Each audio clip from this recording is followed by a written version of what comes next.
How does a Cambodian listener have a child with Norse roots? Maybe a sex with a Viking. Yeah. That makes sense. Yeah, the old Shut your mouth! Cambodian Norse hookup that you hear so much about. Man, I didn't know you guys' show was going to sell out this weekend. I've been down to Black Raven with you guys a couple times. It's such a big venue. I didn't realize that. I don't know if they. Brother, we didn't know it was going to sell out the either. first one, or Yeah, exactly, Yeah. Danny. We didn't expect that. When they said, we're selling tickets, we're like, man, why would you do that? That's ridiculous. And then like 2 weeks later, they said it sold out. I'm like, Yeah, Danny, don't worry. I'll drink all of your delicious watermelon lager that they're specially making for our Sunset. Oh, I forgot about that. You man. enjoy that. Yeah, I'll drink yours. You gonna be watching the Vikings down there on Monday? I might run into you then. I know I've ran into you down there before a couple times. At Black Raven? You, Miles. Where? No. Miles knows what I'm talking about. I'm not going to name the place because he goes there all the time. Oh, I don't care. Yeah, so. You Is going to it- be watching Monday Night Football? Is it in Fremont? Yeah. I'll be at one of two places, LTD or Petoskey's. Yeah. I'll Just be that watching easy. the Vikings down there, so maybe I'll run into you then. Yeah, that's right. Petoskey's is the Viking bar. Are you a Vikings Yeah. fan, I'm guessing? I am, yeah. Who's their quarterback this year? That's McCarthy. AJ McCarthy. Who? Yeah, McCarthy. J.J. McCarthy. J.J. McCarthy, the guy that won the national championship against Washington. Oh, that guy. You don't have to say it like that, dude. You can just say J.J. McCarthy. Zap. Come on. We know that a foot is 12 inches, a hand is 4 inches. How many inches are in a span? A span. No idea. Let's try 20. I'll say 8. That would make sense. You got 12, you got 4, so naturally it's 9. Oh, Naturally it's 9 Span. inches. A span, yes. I got a span in my pants. Do you? No. But, No, I don't. no, I don't. Just thought everybody knew that. I might have a span if I'm lucky. If you be real excited, little baby, I got a span on my pants. All right. I got 4th and inches. Bring out the chain gang. Let's see if she got So that. close. Oh, he was almost there. He didn't get Change. the Coco family, though, they're big on the walruses. So Coco Crisp Rice has a walrus. Coco Krispies has an elephant. And they've upped it Dude, to now that a elephant monkey. is not Coco. That's Choco Krispies. Yeah, that's a knockoff, dude. Oh, Choco. That's why there's an elephant on And there. then Coco Crisp, the Major League Baseball player, he's got his own cereal, too. I was just looking Well, at the oh, world of nice. world of Coco. Coco Well, I don't Puffs. think Snap, Crackler, Pop, but they didn't change for Coco. I think, Three brothers up there. I think this list got one right. What, Cinnamon Toast Cinnamon Crunch? Toast Crunch. Other than that, I disagree with, I think, every pick on this list. Like, we At were least already... as far as the pecking order. I'm Right. just glad like something like Apple Jacks didn't show up. Apple or one of Jacks those cereals. isn't bad. It's terrible. It's not terrible.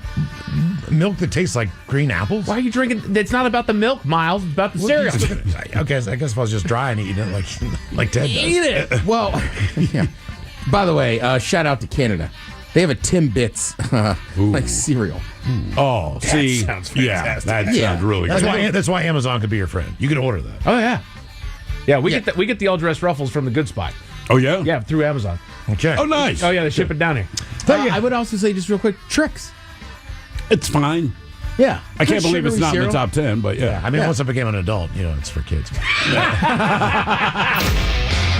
Well, guys, older bitch, older than you. And yeah, being 3 years old is going to be a lot of fun for you, but not your parents, see? Because people call it the terrible twos. Because by the age of 3, parents just come up and throw their hands in the air. You're going to be rotten. Oh, but Joel will tell you. You know, the good thing about being 3 is you can look your parents dead in the eye tonight and say, ice cream. And they'll say, well, what's for dinner? And you'll say, ice cream. And if they don't give it to them, you tell them the old mixer Mickey Mouse said, ice cream for dinner. Your question, what is the name of the Jolly Green Giant's sidekick? Oh, this would make sense. P-Boy. What's that? You got any hints? I mean, not that you would know. I think when a plant starts coming out, maybe. Yeah. Sprout. Dad. I'm here. It's Sprout. Is it? Yes, I was right. Okay. Very good. Hello. I didn't know plants. There's something you should know. We already know, man. Hello, You do? world. No, we know. Believe me. We know. I'm a sprout. Why do you act like this is shocking news to us? Broccoli. Every time I'm in one of those situations, I'm like, I know. I know, man. No one cares. Jesus. I know you got a tattoo as well. Yeah. Sprout. Why'd you drop anchor? It's coral reef. You don't know that. You're in 30 feet of water. It goes down between two pieces of coral and just twists. Who's going down there to get that thing out? The new guy. You can't cut it. It's a chain. Right. You could cut a rope, I guess. But how do you get unsnagged, so to speak? You can't cut bait. cut You it. can't cut bait on a boat. You just lost your anchor. Does anyone have the title of unsnagger? I guess I'll say it. You can say that. Okay. I think dropping anchor is a lot tougher than we think. That's why we're having a discussion. Yeah. Yeah. Like, I'm not sure, Gotta Cap. be an art to it. All right, Matt, your question. Layers of soil are known as what? And it is multiple choice. So layers of soil, are they known as layers, horizons, deposits, or blankets? So layers, horizons, deposits, or blankets. What is layers of soil known as? Blankers, huh? Blankers. Blankets. All them blankers over there. I was like, just say it already. Give the people what they want. I hear they're moving in next door. Sounds like you're trying to. And now, the men's room legacy continues. Unfortunately, what you're about to hear is real. The members of this radio program are simply not that bright, or what some people would call educated.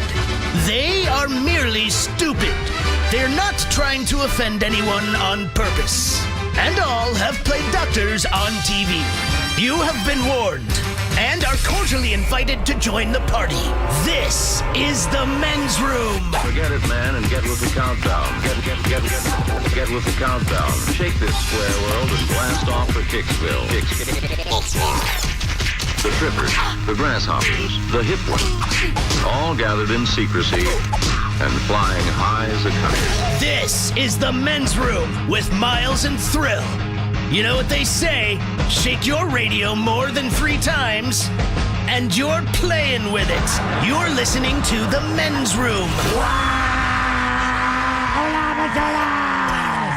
And away we go. Welcome to the 20th anniversary season, episode number 4,386.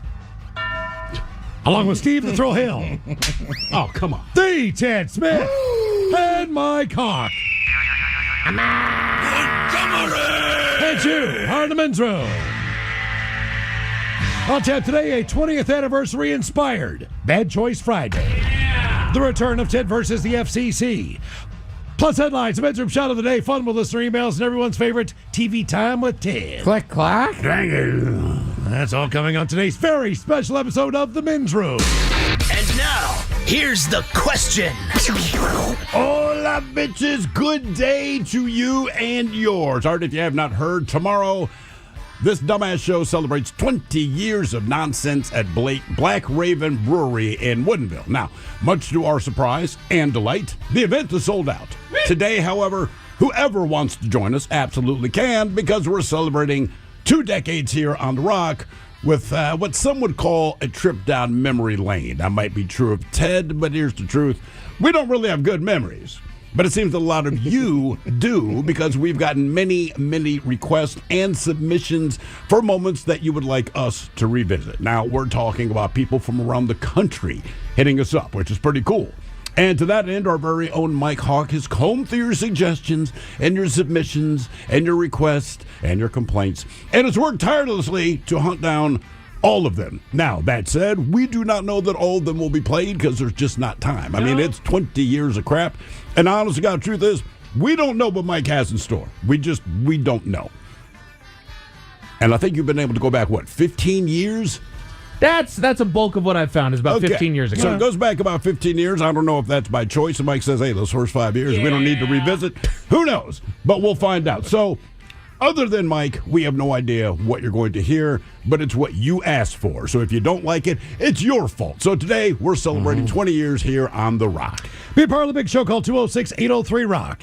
Like KISW on Facebook, follow us on X and Instagram and Men's Room Live. And send those emails to the Men's Room at KISW.com. The new KISW.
You're listening to The Men's Room with Miles and Thrill. 99.9 KISW. All of it, Charles, away we go. Welcome to the 20th anniversary season, episode number 4,386. What a large and in charge program we have for you today. Oh, yeah. Is this a guaranteed future repeat? It'll be repeated somewhere sometime, but You think so? For on vacation, you'll play this one again? maybe, you know Why what? not? Well, you know, I usually try It's to a show. design. I try to design our reruns to sound like we're actually here, so people don't know. Oh, It's a that's special show, Miles. Yeah, you can't recreate the Yeah. first dinner with a girl. You can't recreate this, man. Yeah, SNL is never going to rerun their 50th, anniversary episode. Actually, I think they are. Oh, they are. They are. Yeah. It's in the archives. Mike, I'm on your side. Thank you, Ted. Yeah. Thank you. So, the exciting return today of Ted versus the FCC. I think we're just going to play some of Ted's biggest misses. Oh yeah. Throughout the year. How many years have we been doing Ted versus the FCC? I'll tell you the. So what do you got, Ted? It's got to be 07 or probably 08. Well, the archives that I have go back to as early as 2011. Is as far back as I 2011. go. I believe Okay. it's gone back further. It's just Probably- that's where my records go. Yeah, I'm guessing it was longer ago than that, but the circumstance with which we created it is not something that lends itself to memory so much as far as when it came up. There's a hotel down the street on 5th. It's got an elephant bar in the bottom. It's got a bar outside on the 6th or 7th floor. Patio bar, beautiful facility. So we find out about this outdoor bar. It's one of those first days where it's like 75. Oh, yeah. Something like that. We're like, you know what? Let's go and sit outside. Nice. Drink some beer downtown. We decide to do this. We go to this bar. The place is packed. We're like, man. Turns out there's a convention in town. Nice. At that hotel, and they're having a party outside. So the bartender, wink and nudge, politely informs us that there's a special event going on. The bar is in fact closed, but, play your cards right. Yeah. And you can go get a beer. Okay. They have free booze and alcohol. So we grabbed the name tag, and we went in. Oh my God, was this the Kemblon story? That is correct. That is right. That is correct. And we just That started bar getting now, I hammered. believe, is called Frolic. Is it Frolic? Well, it used to just be a rooftop bar. Now it's Yeah. like cocktails and food. Oh, really? It's gotten nice. They wouldn't let us in then. Yeah. So we sit down, and we started laughing. We're getting pretty tuned up because, again, Everything was free. it's a free bar. Sure. I mean, double Jack and Cokes, you name it, whatever. We're double fisting it. We're talking to people like, hey, how you doing? Good to see you again. What's going on, And then we, for some reason, came up with this idea off of a tongue twister. And we thought, you know what, man? What if we actually did this? Can we do this thing? Because we're risking being kicked off the air. Sure. Or a huge Hundreds of fine. thousands of dollars in fines. If Ted drops a bomb. Right. And that's kind of why the intro says what it does, because that is factually correct. Right. And you got to remember, I was running the board then. So every year, the company would make me sign a piece of paper that says, if one gets out, it's on you. Yeah. And I was like, so what if I don't sign? It's like, well, then you won't have a job. So it was like, all right. Heat's on.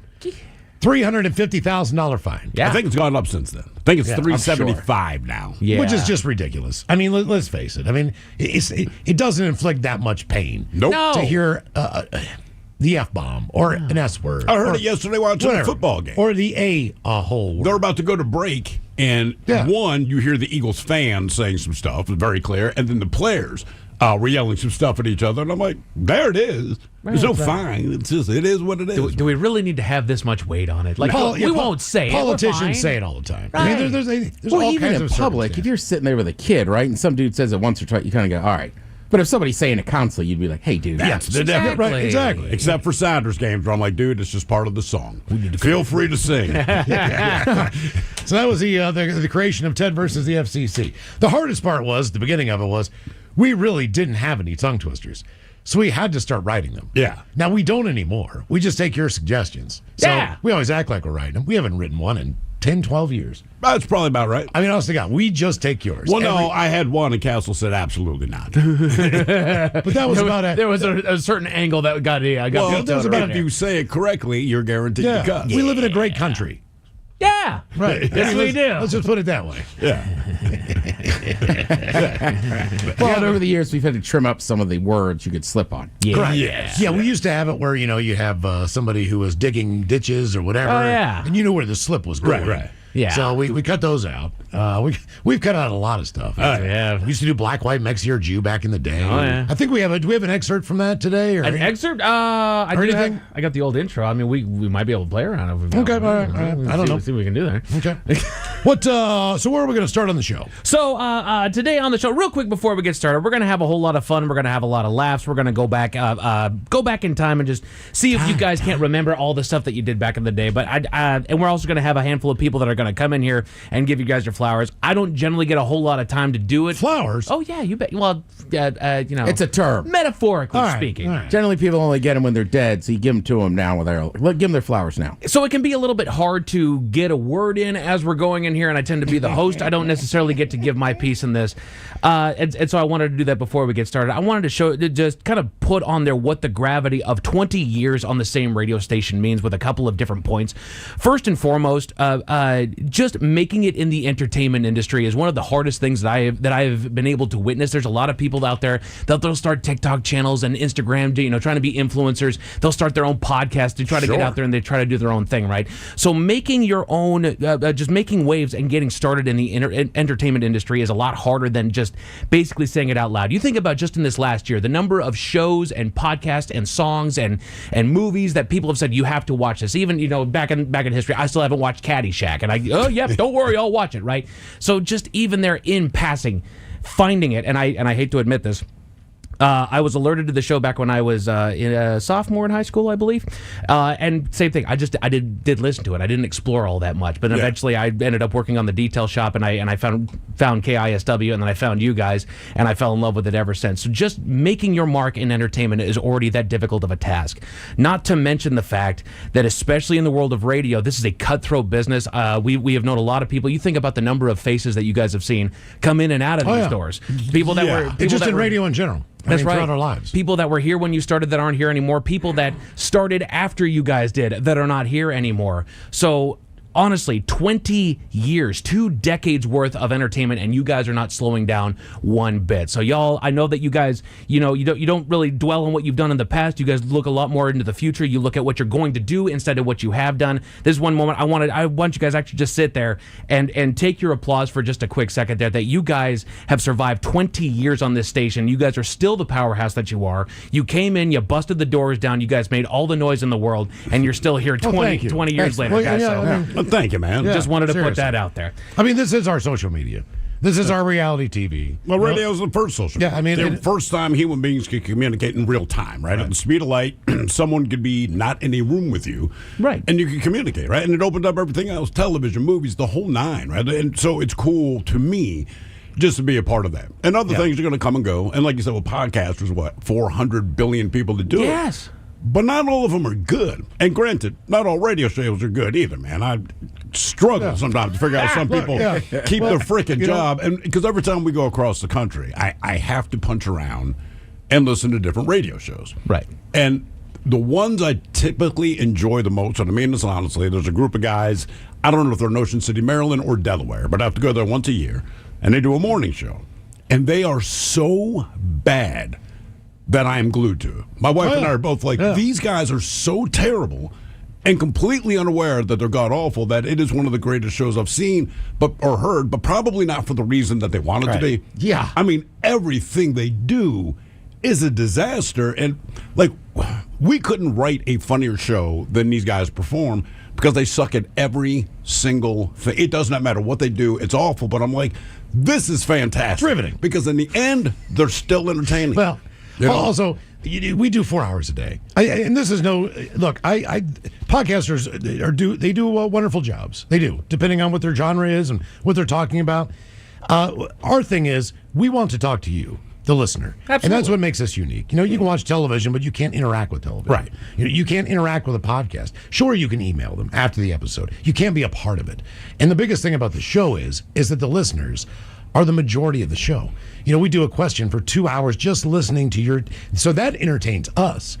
Our job ultimately is to entertain you, but you are the ones that have entertained us throughout the years. You're the ones that show up at the parties. You're the ones that buy the beer, the sausage, the salsa, all the things that support, the charities throughout the years. So that's, I think, what makes radio such a powerful thing, is that if you want to call this show and tell us we're jackasses, you can. Yeah. Or continue to text it in. And you're not wrong. We know that. And people say, like, how dumb are you that you don't know this, this, and this? We're talking out loud. We're not dumb. I have a rule, okay, at the bar, anywhere, with my friends. Don't Google it yet. Right. I want to use my brain. I want to think here. I don't know everything. I am not Mr. Know-It-All. Right. People, I hate those people. I'm spitballing. When I talk about stuff, I'm just throwing stuff out there. Just because, I don't know. We talk about crap all the time. Doesn't mean we're experts. We don't know. We know a little bit about a lot of things. We know a whole lot of nothing about most things. And the truth, our opinion is exactly as important as yours. That's right. And listen, that's right. And that is true. I don't care if it's sports, politics, you name it. Anyone that's on TV or the radio, remember, their opinion is exactly as important as yours. So don't confuse someone having a microphone for being relevant. Right. They just happen to have a microphone. How many? You watch all that sports stuff, Ted? Yeah. You probably disagree with what % of what comes out of their mouths, how they're assessing something. 50? Right, exactly. Yeah. Right. They don't know. When I was doing sports radio, it's one thing that really occurred to me, because I didn't know that. My first gig on air was doing sports radio, right? So I'm a massive Ravens fan. We carried the Ravens. And I could very concisely give my opinion of what I thought they should do. But I realized, I'm just giving my opinion. Yeah. I am not an expert. But when you met people, they're like, well, hey, man, what do you think? I'm like, what do you think, man? I don't know. Ask anybody who plays fantasy football. Run the ball. I mean, if you play fantasy you got football, Saquon. Run the ball. Yeah. You got to have a good defense. There's all kinds of things. But ultimately, nobody's an expert on anything. No. I mean, you say you're an expert. Sure, if you're all right, if you got a doctorate or whatever, yeah, you're a surgeon. You're an expert on that. I'll give you that. But I mean, we're just in here. Your work is practice. We're just they call it practice, That's what they bro. call it, practice. We're in the game, bro. We're in the game. Yeah. All right. So where are we starting? So I don't want this to be kind of like the end of the year spectacular, other than we are going to play clips. I want to avoid a lot of the big popular ones that you'll hear in December. So I do kind of want to go to the emails here. So we did get this email here a few days ago from Chris. It says, I've absolutely sent this before, but I wanted to send one of my favorite clips for your consideration. You guys are still trying to get Miles to get a Sphinx cat today. Nice. He says, I clipped this 12 years ago in 2013. I don't think the show has ever devolved into an absolute giggle fit so much as it did here. This is such like teeny tiny mouth guy, just the way that you guys keep on going off. This is indicative of how this show goes. So this is just one that is entitled Sphinx. Yeah, Sphinx is, that's a weird-looking hairless But cat. can we throw Sphinx cats into being from Persia? Oh, man, look at They're this from thing. Africa. Oh, wow. It doesn't look right.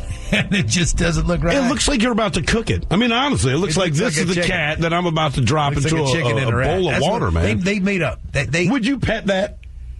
Would you pet that? Look at that thing. Someone puts that on your lap and says, pet my hairless cat. Just pet it. Look at him. Stroke the skin of my hairless cat. Oh, man, my cat wax.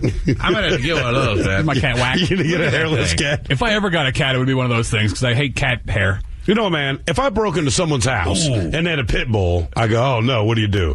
If I broke into someone's house and they had a hairless cat, I would leave instantly. I'm telling you, man, if you that saw just this, freaks if me you out. saw this Sphinx, I don't want that done. thing touching me. What if you broke into somebody's house and there's just a guy sitting there in the dark petting that weird cat like, I've been waiting for you. Yeah. Hello, come on in, grab a seat. Would you like a clove cigarette? Yeah, exactly. Even like crazy cat women don't have hairless cats. The hairless cat, honestly, it just looks like a naked cat running around. Just say something real weird like a clove cigarette and a glass of prune juice.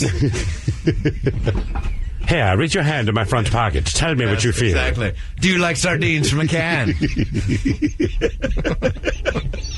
Vienna sausage?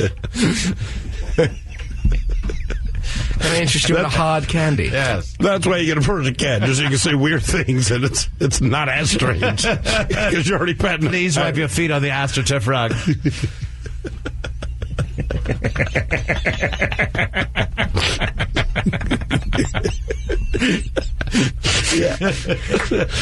Oh, man. You know, a You guy can that... say anything if you had Sphinx, man.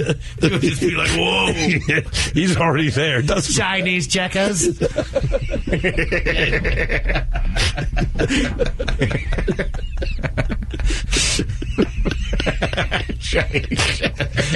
Would you like to watch Bonanza?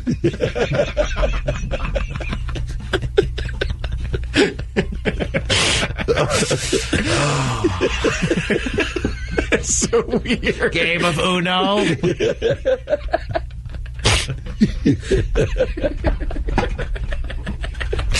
Candyland. Shoots and ladders. Indian leg wrestling. Oh, man. Yeah. What nickname, reputation, or thing you said would you not like to deal with anymore? 206-421-ROCK, 800-783. Miles' place got real weird, dude. Does he got the hairless cat? Put on this robe. Can I interest you in a Snuggie? Oh, man. He has a Sphinx, dude. Would you like something from the George Foreman grill?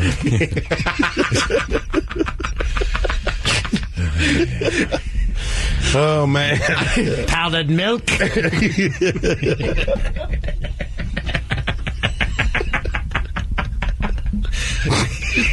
Bowl of cream of wheat. God. Yeah, Jesus.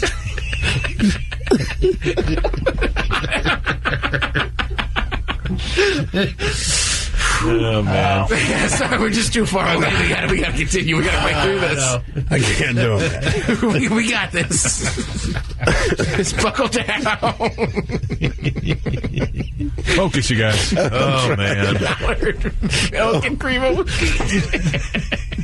Is that before or after the Indian leg wrestling? When it gets a bowl of cream of wheat.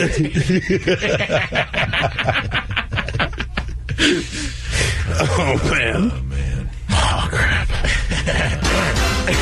You know it's Bad Choice Friday. It's Bad Choice Friday. Oh, Lordy. I don't even know why that's funny. No. This is your fault. Strange enough, I still do look at those cats online all the time, man. It's Just something that like, one. I know. Just I'm get afraid your he's going to string my furniture. I got $200. Somebody brings one tomorrow. Oh, no. Oh, man. That would be a life changer. That would be awesome. So, Bad Choice Friday, by the way, we're going to go back to 2005 when we started. So, the two number one hits this time in the month of February. Yeah. Gwen Stefani, Hollaback Girl is the first option, correct? This was number one? It was number one. It was number one, man. I mean, I know the song. It's just Wow. so stupid. Yeah. So it was 2005. This is where we were 20 years ago. Gwen Stefani. Yeah. At the top of the charts. I mean, she's hot. Even then, and Kanye West was cool.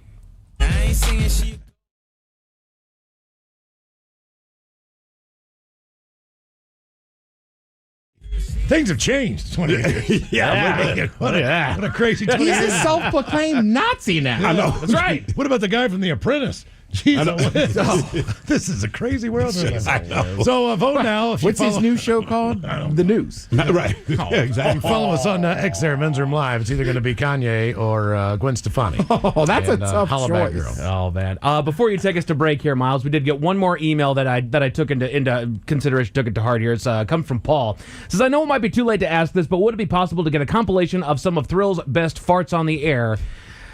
Yeah, there's a lot of them. Here's the thing, Ben, who that's a voice that some of you might not know about. He was the old producer there before me, Ben the Psycho Muppet. Yep. Great dude.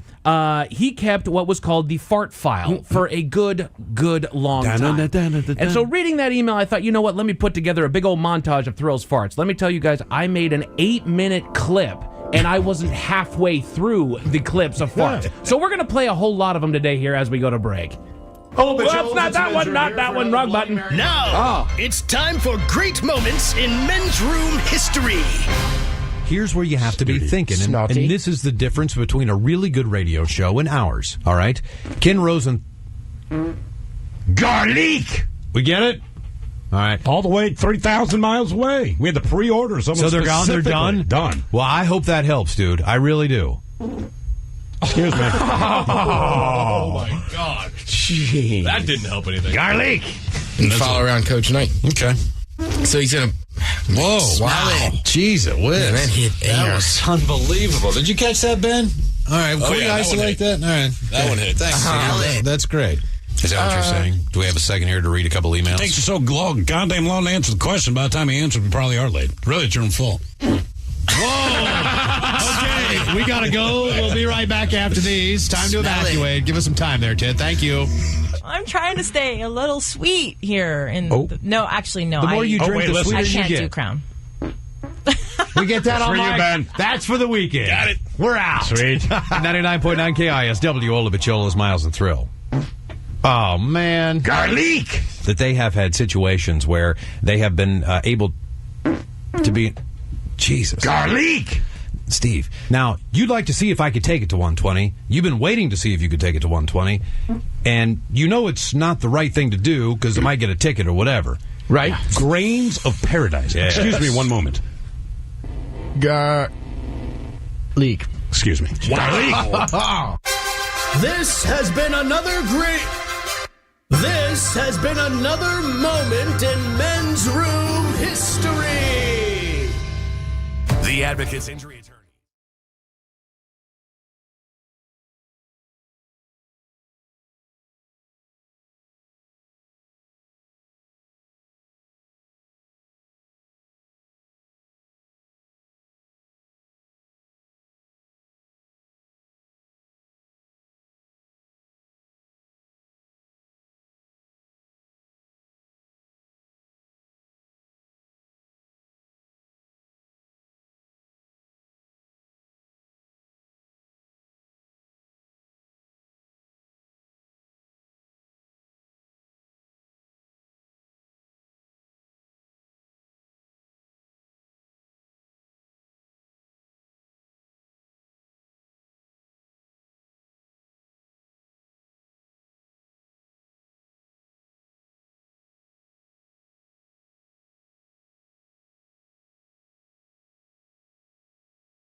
Chuck.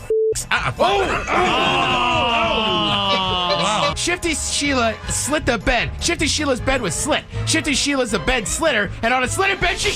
Oh, no! And 3 times fast. Shifty Shin, the ship's sushi chef.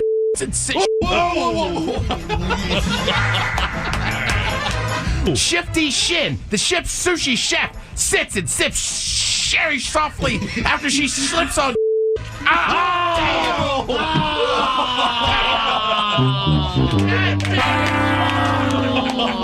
Corey calmly sucked a crusty sock. In shock, he knocked the carved and cut the clock while crows called, and flocked cloves Big Doc. 1. Crusty. Corey calmly sucked a. Rocky the Coke Soaker slips the tips through Prissy Sissy Fudge Broker. Through the Prissy Sissy Fudge Broker, Rocky the Coke Soaker slips tips. 1. Rocky the. Yeah, we're good. All right. The shark should sit. Where should the shark sit? The shark should sit in the sea. And 3 times fast. The shark should. Nick licks thick ducks and Chuck sucks ducks chicks. But sometimes Nick sucks Chuck's. Must be the last day of the world. Fat schmuck Tucker Fecker, the freckled Vietnamese Susie Chucker, quickly slurped and sucked 44 mucky holes. Wow.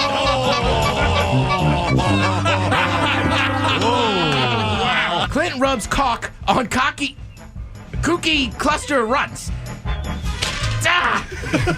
The clusty runts need some shunts for their front cuts. Without shunts, the clusty runts will go nuts for their front. Sheets of sheer synthetic sheepskin are slid into several kicky sacks, shoe shapes, and shapely shoe sizes by 6 sitting.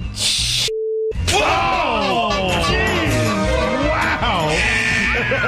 In the sushi shop, Chef Buck Fecker cuts a diagonal slit into a fitted satin sheet so his fuzzy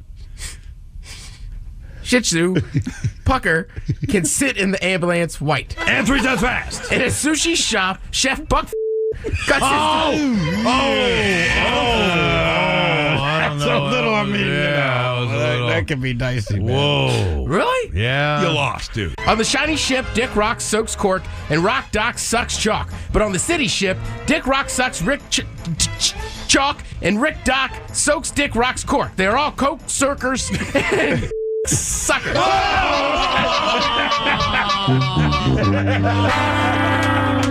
Sorry. Start over. Sorry. Pheasant. All right. And 3 times fast. I'm a pheasant plucker and a punter. Golly. Cunning Betty was the bunt cutter. She cuts bunts after clock socks. Everyone knows that bunts must be bunt cut before the clock socks get cut. 1. Cunning Betty was the bunt cutter. Cuts bunts after clocking. Chuck Punt hunts furry buck. The furry buck will hunt funky duck. The funky duck licks Chuck's punts split shin. Chuck's punts split shin spits on furry duck and funky duck. 1. Chuck punts hunts furry buck. I don't know what I said there. Close enough. Close enough, see? You said furry, and now it makes more sense, doesn't it? This has been another moment in Men's Room history.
KISW HD1 Seattle.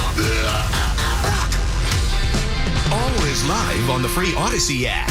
From the Pinky's Plumbing Studio. Yes. Here in the men's room. Yes. Text the guys at 206-803-ROCK. Nirvana! Bet you never thought you'd hear that. Hell no. God. Wow, man. Zap! Special moments, 20 years. Ah, yeah. The 20th anniversary spectacular. Some of those FCCs, man. Whew. Yeah, it's brutal. It's brutal, man. Look, I said it. I'm dying laughing too. They're so good. It's almost better when you screw up. I mean, no offense. When you're successful, it sucks. We pray for your demise, Ted. Yeah. Nobody likes the Chiefs. Trust me, I know. All right. Mike, what do we got? Who's on the line? Well, as you know here, guys, the world of radio and the world of entertainment is all about the decisions that you make. And that's not just about what we do here on this program, but as the station as a whole. And there was one man that made a decision 20 years ago that while it may have been one of the best, if not the best decision of his career, it was probably the worst decision for his mental health. You know him as Sergeant Hair Club. Sergeant Hair Club, are you on the line? Hi there. Hola. Hi, guys. Oh, Hi. yay. Hey, what do we do now? Hey, is it really 20 shows that you guys have done? 20 Is shows. that 20 shows. Yes, we do one longer. show a year now. Yeah. right. It's contractual. Great. Big bucks. That's great. Yeah. Congratulations. Oh, thank you. Thank you. That's like a landmark. It kind of is, man. I mean, it's your fault. Yeah. You hired us. It's lasted longer than maybe some marriages. Oh, don't talk about me. I'm right here. Hey, Dave, I'm right here. I am right here, dude. Jesus I didn't Christ. realize. Miles is in the room? My bad. You know I don't do that very well. No. I hearing about this, I thought I would go back maybe 20 and a half years, if I could, tell a little story. So, and it reminded me yesterday, because yesterday you guys were talking about breakfast cereal. Probably 20 years ago, plus 6 months, was the first time I had got an audition tape, which is what we call it in the industry, of here's a show called Out to Lunch that was in Baltimore at the time. And I remember putting it on and listening to I just remember, and Ted, this is not to point a finger that you weren't part of this conversation, but I just remember hearing Miles and Thrill having a deep, deep discussion on the virtues of Frosted Flakes versus Captain Crunch and why one was better. But then they had to get into, like, yeah, but, I mean, when you're up late at night smoking weed versus when it's just breakfast cereal. And what about the milk at the end of it? And I'm like, wow, if this is really entertainment, these guys have really nailed it. So we ship them out to Seattle, and we're gonna meet for dinner. That cool, guys? We're gonna meet for dinner, and I make a reservation for 3 of us at was it Daniel's Broiler? Daniel's Broiler. Yep. Yeah. And wonder what these guys are going to be all about. And they just shuffle in. We order some steaks, and it was like watching 2 18-year-old kids at a wedding whose parents weren't around at the bar. Like, so we're going to we can drink free all night, right? Like, this is okay. And they just start throwing them down. Steaks arrive. Thrill takes, like, it was either parsley or a piece of broccoli and picks it up with, like, his forefinger and his thumb, like it's something really bad on the plate, and moves it aside onto the table. What's the problem with that? And I don't eat vegetables, man. All right, well, that's cool. That's fine. So we had a few great hours. You guys go enjoy the city, have a great time, and we'll meet tomorrow with the general manager. And the general manager has less of a sense of humor than I do. I'm concerned that we're going to meet for lunch, and these guys are going to do a repeat. See how much the all-you-can-drink lunch at wherever we were. We were at Chandler's on the water. Oh, that's right. That's right. It was. Yeah. Mm-hmm. These guys, like, I couldn't have been more wrong about how much they were going to drink at lunch, because they showed up and they were still drunk from the night before, and they smelled like when you're the guy who opens up the bar at 3 p.m, what it smelled like the night before. Only to find out, and tell me if I'm wrong here, but you didn't have any money left at all. That is correct. No. Okay. That is 100%. I made the mistake of ordering the seafood chowder. I'm not good sometimes with menu items. But yeah, we hired him either way, so I'm either congratulated or I'm either to blame. Yeah, it's kind of like the chili dogs in the New Orleans airport. Yeah. That's a bad idea. Oh, God, no, it's not. No, that's right.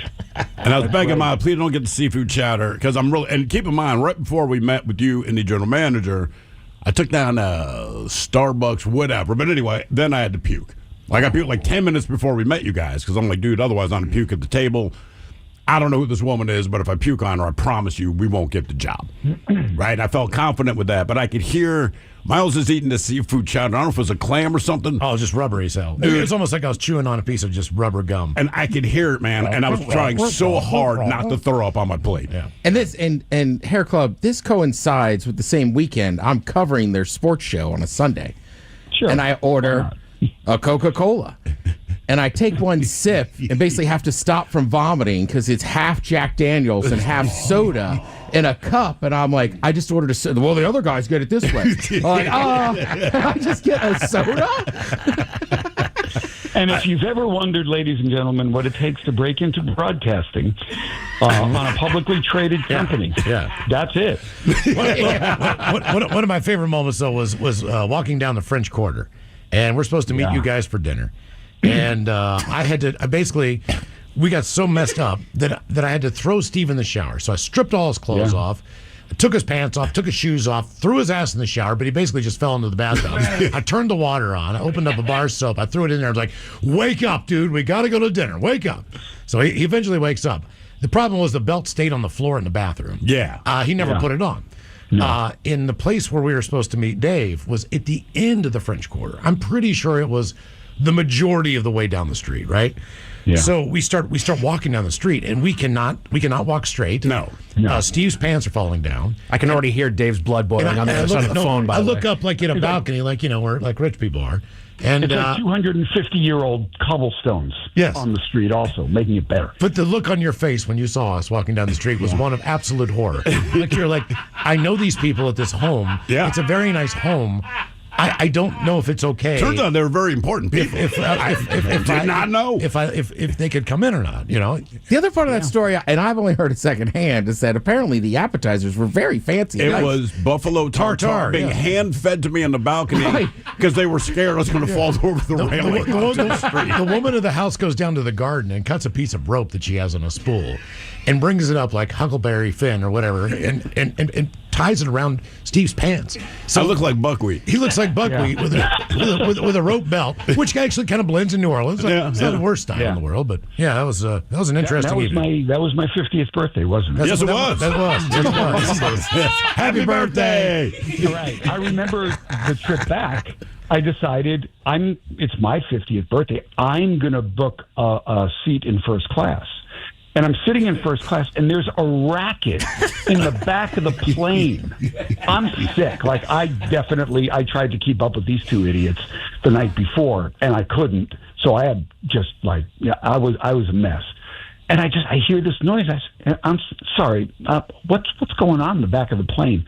Oh, there are these two scallywags back there. And they're they're drinking a lot, and they're making a bunch of noise. I said, really? Is it a black one and a white one? And she said, yeah. Do you know them? I have to get right back into whatever book I'm reading. Sorry. Yeah. And you made a friend that day, Thrill, didn't you? I don't know. Did I? Yeah, that was the woman who you sat next to, who you said, oh yeah, she never talked to a black guy before. Yeah, that was amazing. We talked the whole flight. She's like, this is amazing. I've never met one of you. She even said, can I get a picture to show my kids? I'm sitting behind like going, I swear to God. She sincerely was just speaking her own version of truth. Like, I've never even seen one. Yeah. I've never talked to a black person. Wow, let alone sit by one. Also, one of our favorite moments. It's common knowledge. You give you a few Jack Daniels, you'll speak on behalf of Black America. Yes. Every moment's represented. One of our legendary thing, also too, the douche you took in Anchorage before you left the hotel room that morning. Yeah, that's true. I don't think you need to go into any great detail, but So you missed the morning show. That's the whole joke right there. Yeah. I will say this, Dave here, who has this reserved way of speaking. It's BS, all right? So we're in Anchorage, Alaska. We're at a wine bar. And it's a wine bar. And I couldn't stop laughing at the dude. It just looked like a ghetto Magnum PI, right? But so Dave knows his wine, and this guy calls himself a sommelier. Yes, all right? he was. And the line that Dave, when he brought out whatever bottle to impress Dave, I always remember this line. He said, "I re-gift better S than this." Oh, you should. This guy's damn, crushed. You Of can course tell he is. He's Yeah. crushed. Yeah. He's absolutely crushed. He doesn't know what to do now. He doesn't know what to recommend. That's a harsh line, bro. He just looked like he's going to cry. Well, that's because he told one of you guys that, "Oh, I don't know beer. I'm a wine expert." Expert, yes. My friends want to drink a beer over here. You can't recommend a good Alaskan beer. So he had to get a mouthful. And he probably is a wine expert for Anchorage. For Anchorage, yes. And, well, you don't know Anchorage, Ted, clearly. Clearly. Jesus. It's a white town, my bad. We go to the steakhouse, Ted, and this it's called the Paris, and this guy's got on like 1984 OP corduroy shorts. Turquoise. He's the bartender. All right. Hawaiian shirt. I mean, this guy looks like he should be probably in Hawaii. Yeah. Anchorage, Alaska. And we were looking at this guy, and I can't remember what happened, but we could not stop laughing. Oh, yeah. And it was uncontrollable laughter. We were just looking at this. Those things are shorter than you think they are. So, I mean, he's sporting thigh. It almost looks like something out of Reno 911. Kind of Yeah, like pretty Dangle. much. Yeah, Dangle. And I mean, I had to walk outside. Yeah. I mean, I thought we were going to get kicked out. You can't laugh at the bartender. I ended up paying for dinner and looking at, like, it was a steak restaurant. So even in Anchorage, it's a couple $100 of dinner just left there because you two guys were outside giggling still. Well, I couldn't believe you had OP shorts. I know. He really looked out of place. But then it was like 1980 still in Anchorage. That's a good point. Yeah, it was. And then, and then later on that evening after you went to bed, I go to this place called Humpy Sports Bar. I get hit on by the largest man I've ever seen in my life. Steve goes down to get drugs from a dance club, and he's got a bouncer chasing him down the street wanting to kill him. By the way, that bouncer moved real fast for a man of his size. So I'm running out of Humpies because I think this guy might take me home and rape me, and he's running from a dude because he asked to buy drugs. And then he went to the Alaska Bush Company and got kicked out because he told the woman no, he didn't want to lap dance because she was so ugly. Well, this is all one night. To be fair, she came by 3 times, and on the 3rd time, I'm like, no. And she finally said, why not? It's like, because I think you're ugly. That's not the thing to say, it turns out, at the Alaskan Bush Company. Live and learn, man. I want to give you guys some big congratulations. We work in an industry, and my job is hiring people. I'm always looking for great people. So I see a lot of resumes, and I see resumes that are 3 pages long. People in this business, I think the average length of a stay at any radio station is like 3 years. That's about right. If you do 7 or 8, that's a long time. KISW happens to be a rare example because Castle is there almost as long as I was there. He's probably there 23, 24 years. You guys, 20 years. Jolene's probably up near 18 years. Yep. These are lifetimes. But the fact, and I'm going to embarrass you now, but this has been Seattle's top-rated radio show for 20 years. It is really impressive. It really is. So all the credit to you guys. You keep on serving them up fresh every day. It doesn't get old. Well, it gets a little old, but it really, I can't congratulate you guys even more. It really is fantastic. You give everything into it: blood, sweat, tears, semen, vomit, whatever. So enjoy every bit of today and tomorrow too. Thank you, sir. Hey, we love you, man. We appreciate it. Thank you, man. I miss you guys. Yeah, hey, thank you for bringing us here. Seriously. Of course. It's been a hell of a ride. It has been that. Yes. More of the 20th anniversary spectacular coming up next. Now, great moments in men's room history. They will appear for X amount of cash, for X amount of time, do whatever, was part of their little garlic. Garlic! Ricker gets a ton of fan mail and stuff like that. Jolene gets a ton of fan mail. Garlic and CDs. Back in 2003, when the war first broke out. Oh, hang on. Garlic! Wow. Jesus. Dude, sorry. Man, hurry up. But here you go. Not another one. Hurry up so we can get out of the room. Yeah. Well, here's Jesus. a story. Hurry up. Fire off another one. That was just released out to the media, but it seems that when the Marines actually I've had been worried about my son with his girlfriend. I remember years ago. Garlic! Wow. God damn. And you know what I was thinking when we first walked into the studio this afternoon? Garlic. Ricker's still on air. You know, you've... Garlic! You've always been told you were funny by friends. A lot of these, obviously, places. One of those being actually the Garlic! Jesus. Sorry. Wow. I was just what? I didn't know if you were up on one cheek. I was just going to... I had to be very careful with that one. The men's room at KISW.com. We have the emails coming up.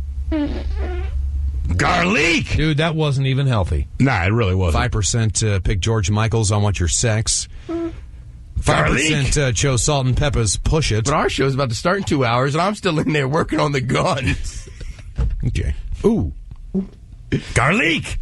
Lovely. Yes. Smell it. Right. I mean, it is possible. By the way. Nice. Smell it. This has been another great. This has been another moment in men's room history.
Here's the question of the day. Brought to you by Advanced Hair Restoration. Text the men's room at 206-803-ROCK. Now, it's time for great moments in men's room history. Jill shall sit on her ship with the shiny, shimmering shoreline behind her. The ship is filled with slits so she can see the shiny shore. And 3 times fast. Jill saw. Oh, God. And 3 times fast. Shane sits where Shelly sits. Shelly sits slightly shifted on a slitted sheet because sitting on a slitted sheet suits Shelly's shifted sitting. 1. Sheila said sit. Armageddon. A fig plucker's mother plucks figs with a shady ship suckers and clam clunkers shunts fig.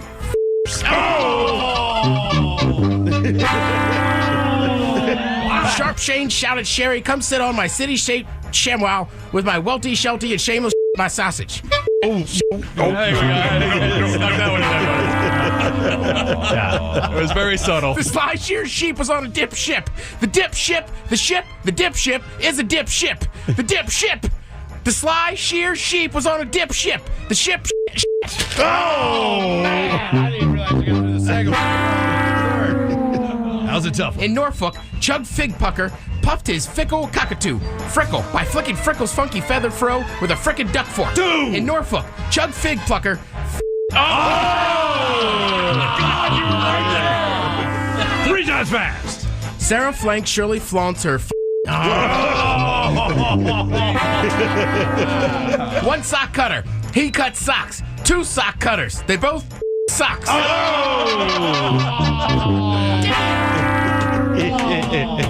The sitting city sheriff shucks sushi on the seashore. 3 times fast.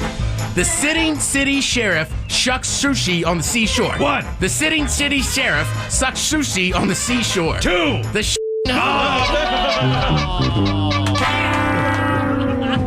And 3 times fast. Shirley sheets her sheep. She should. Fran Pluck is a pleasant and funny pleasant. Can clusters of cunning nuts count chunks of crumbly cunning clusters? 2. Can cunning. No,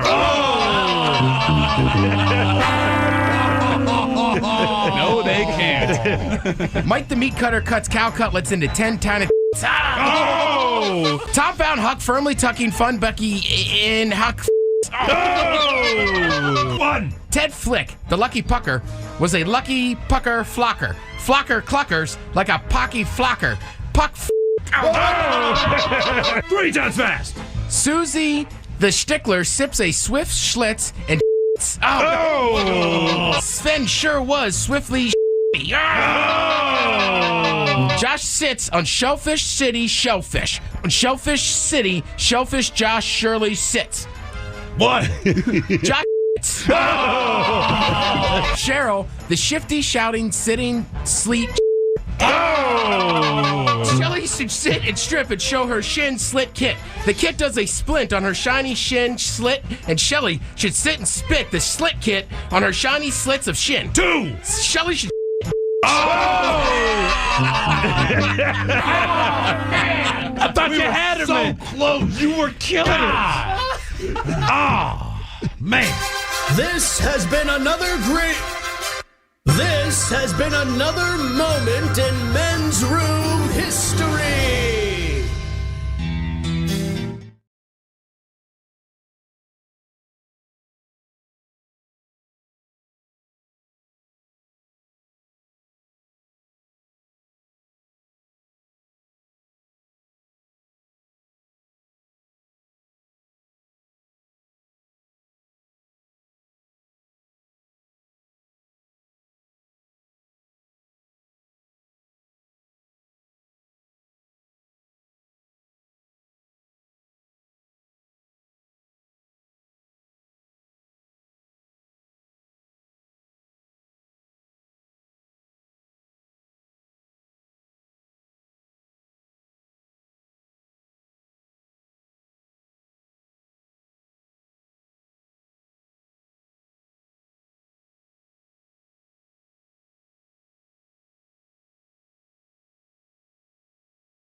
KISW. The shenanigans continue.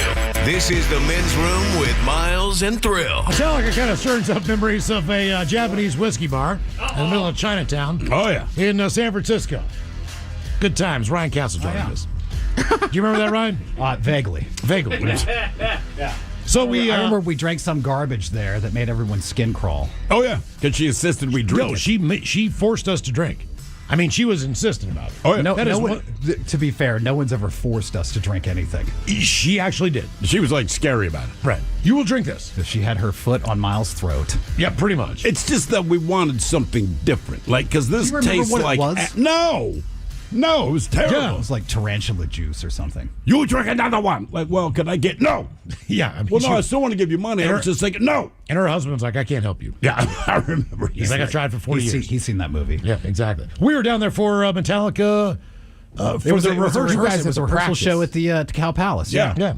So they had the whole thing set up, going through all the stuff. They'd start a song, and if they didn't like it, they'd stop. And kids are up on stage. And yeah, it was cool. They were just testing all the lighting, and that was the show. I'm pretty sure that had the big balls. Yeah, and there was I think there was maybe 400 people in Cow Palace. Yeah, like you were like right there. Which was weird. I think they had one hot dog stand open, maybe with like something like that, soda and beer. But it was a pretty cool experience to just go down there and kind of just watch them work through their stuff. It was a fun trip, and I don't think we got thrown out of anywhere on that trip. I don't believe so. I remember my wife being pissed the entire time. Well, that's different. Why? Were you calling her? No, she went with. Remember? Oh, that's right. I forgot. That's right. Yep. I think that was the last trip. The last time she went on a trip with us. I'm done with you. I'm done with you. Well, right. I feel like a lot of you guys, like, there was a whole group. Oh yeah, like 12 of us maybe. Yeah, so I got a buddy who works with Metallica, and they were doing a promotion where we could send somebody down for this rehearsal show. And since they weren't selling tickets for it, I was like, well, if you're not selling tickets, can I get some extra people? They're like, we'll pay for our own trip. Yeah. Like, but can you get us in? He's like, well, how many are you talking about? I said, I don't know, about 20. We just flew down, and I think there was like 10 or 12 of us that went down there. It was a sizable number. Yeah, it was a good time. That was great. Yeah, it was great. Yeah. For everyone but my wife. Yes. Yeah. Well, we had a great time at your wedding. Yes, we did. That was awesome. You were talking about when you were on with Hair Club, Thrill telling a stripper that she was ugly. Yeah, she was. It was the night before my wedding at the Wynn in Las Vegas when I heard Thrill tell a prostitute, "You are the biggest goddamn hooker I've ever seen in my life." And she was fine with it. Yeah, I mean, she was just this ginormous woman, but we hit it off. We're chatting, right? And as we're talking, her phone keeps buzzing because her John is waiting for her. Basically, he's letting her know, hey, man, I'm at the casino. And she's like, yeah, he can wait. He'll wait. Like, I said, of course he'll wait. So she's like, do you want another beer? I'm like, sure. So I'm chatting to this woman. Her pimp was there. I remember the pimp's like, man, you crazy. I'm like, whatever, dude. You're the one with 3 stripes cutting your hair, but whatever. So I'm chatting with her, and I just said, look, and she was real nice, right? And I just said, look, I want to be honest with you. You're the biggest goddamn hooker I've ever seen in my life. And she said, I know that, but I have a specialty. And I'm like, gotcha. Completely understand. Nice. What do you smother people? Yeah. Well, yeah. Yeah. I mean, yeah. She does a lot besides eat that mouth. Yeah, I was going to say. She's letting me know that.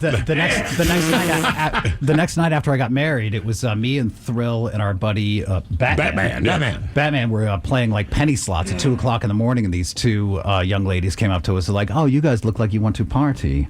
And I was like, no, I got married today. I definitely don't want to party. And she goes, "Oh, you got married today? You definitely want to party." And I was like, "Lady, I got married today. Right. Today." They took that as a sales. My favorite part of that wedding was stepping outside. It's as hot as Vegas can get. God, dude, it was like 110 degrees that day. And step out, and there's this kind of like Cadillac limo coming down the road. And they pull in, and Jolene gets out. We're at the Viva Las Vegas chapel. Same place that Duff McKagan. And they did their Susan got their married. 10-year vow renewal there or something. Yeah, whatever it was. Yeah. They had their picture up, and I'm looking at that like, hey, there's Duff McKagan. Yeah. But Jolene and her husband show up, and they get out, and the wedding's been over by at least 10 minutes. Oh, yeah. Yeah, so if you've ever been to a Vegas wedding, what you got to know is it's like an assembly line, right? You're signing paperwork, someone else is getting married, and the people that just got married are getting their pictures taken, and then they just move people through. Yeah. So my ceremony was maybe 4 minutes. And the guy by an Elvis impersonator. The Elvis guy was like, y'all got rings? Like, no rings. He's like, y'all got any vows? Like, no. Yeah, we're just going to talk about the reason we got married, medical insurance. insurance. And he goes, y'all want me to sing a song? And my wife goes, absolutely not. No way. And he goes, look, man, if y'all ain't going to do rings, y'all ain't got no vows, this is going to take about 35 seconds. You might as well let me sing a song. And my wife goes, fine, one song. And so it did it. What do you sing? Wise Men. Oh, lovely. Great song. Great song. I do remember one thing he said is, do you promise to take this man to be your hunka bird of love? Not to step on his blue suede shoes. So if you know anything about Jolene, she is chronically late for everything goddamn always. Right. And so our wedding took about 5 minutes, and she showed up after the ceremony. Oh, yeah. She looked great. Yeah, she did look great. She looked great. And she also missed the flight on the way home the next day. That is right. Yeah. You're kidding me. Yeah. How did that happen? I don't know. She was in the airport. I saw her. I remember Thrill and I looking at each other on the plane like, they get on the plane? Oh, that's right. Oh, no. Yeah, we're like, oh, I forgot that. But we saw her at the airport. Yeah.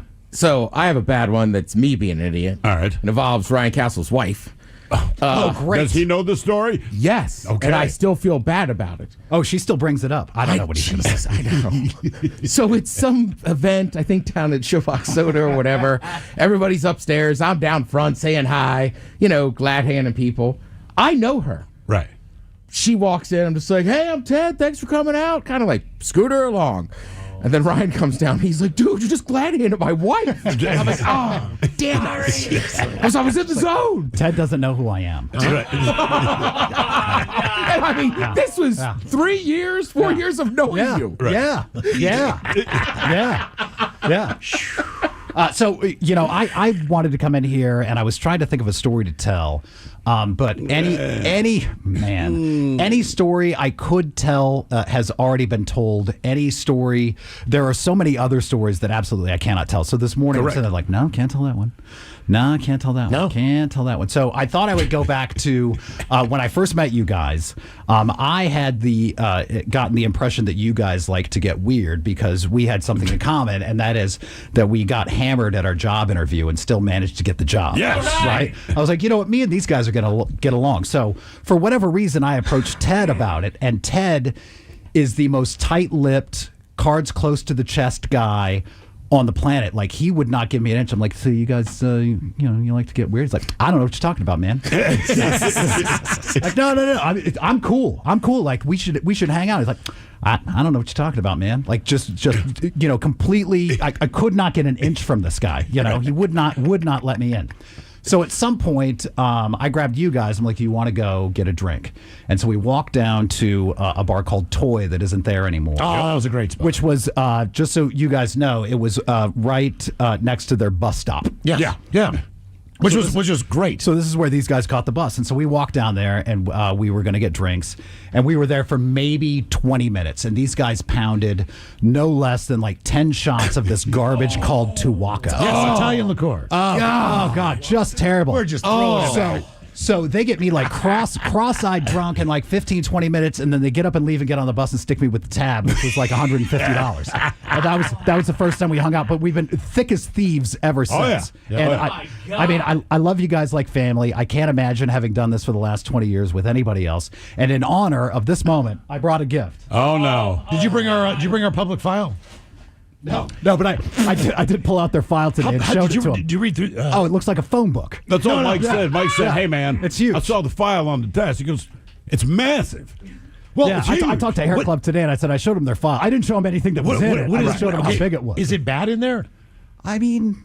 It's not good. But I mean, do you have any positive? There things? are some disciplinary things that are in there, sure. But nothing is like what a great job earned over the years. What a great job! No, because that stuff doesn't go in your file. Oh, so the file is not made for like. Here's where they were great. How are there 3 different files and they're that thick? Because there are. No, I was going to say because there's 3. That's not true. It's because the folders are only so thick, so I needed 3 of them. Yeah, and a lot of that stuff goes way back to Hair Club because I don't keep a paper trail on anything anymore. Right. Oh my God. But yeah. So that most of that is. So is that incriminating? I mean, it could be. All right. I mean, you're still here. Right. Yes. I saw that thing and I was like, "What is all that?" I mean, it's impressive. Yeah. I mean, it's got to be. I mean, is that 6 inches? At least in my world. At least I've been told that's about 6 inches. It's anywhere between 3 and 6 inches thick. So anyway, I brought you guys a gift in honor of the first time we hung out, and that is... Oh, no. No, you didn't. A big-ass, nasty bottle of Tuwaka. Oh, I'll drink it. Yeah, I don't care. I know you. I know you will. I know you will. I don't know why or how or what the story was of Tuwaka. It's absolute garbage. But anyway, that's what these guys. It used to went drink. through a moment in Baltimore.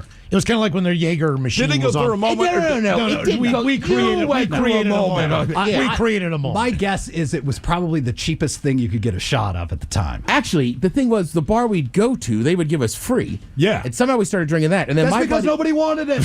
And then We do that. DB would always order shots of Grand Marnier. Oh, and my somehow God. we switched over. It got switched over to Tawaka one night, and then That's it just kind of that's a hard shot to take. Yeah.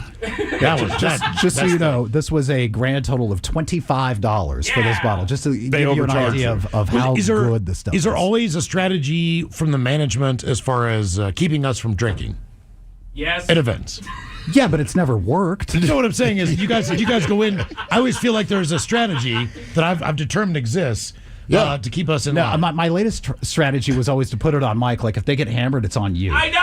Yeah. And Mike tells And us, I thought maybe because you guys cared about Mike, you wouldn't want him. But no, that didn't work either. Yeah, that didn't work either. And you know, I would always say like, have some beers, have a good time. I'm going to just don't get hammered. Like that's not a big ask. It's not. That's not a huge. I've ask. seen you walk But out obviously, sideways. it was and has been. Well, we've all walked out sideways of a place once or twice.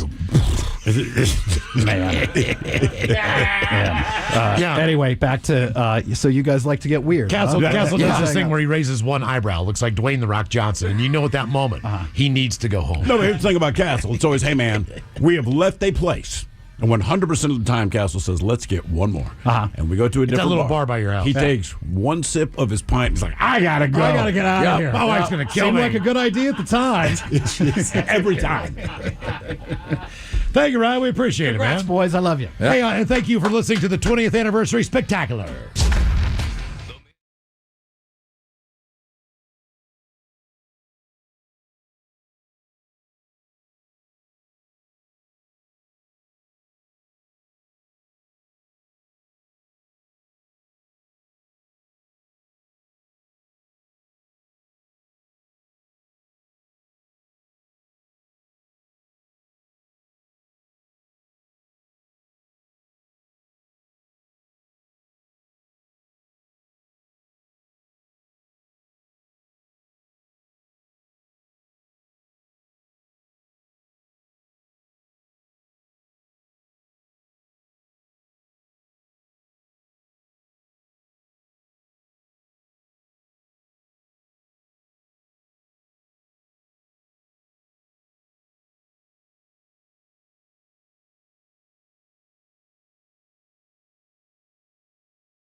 It's time for great moments in men's room history.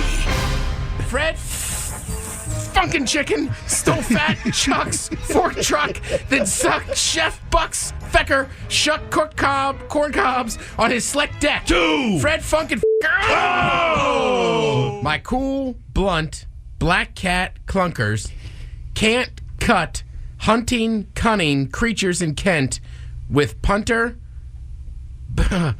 buck, flucker, and the fickle, funky fracker sucker. 3 times fast. My cool, blunt, black cat clunkers can't cut hunting.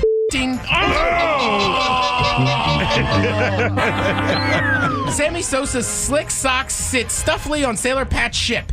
Barry Bonds' big bold Bic pens make bunts in tight cities cash. The charity name is Slick Socks, Bunts, and Big Bad Bics for tight cities.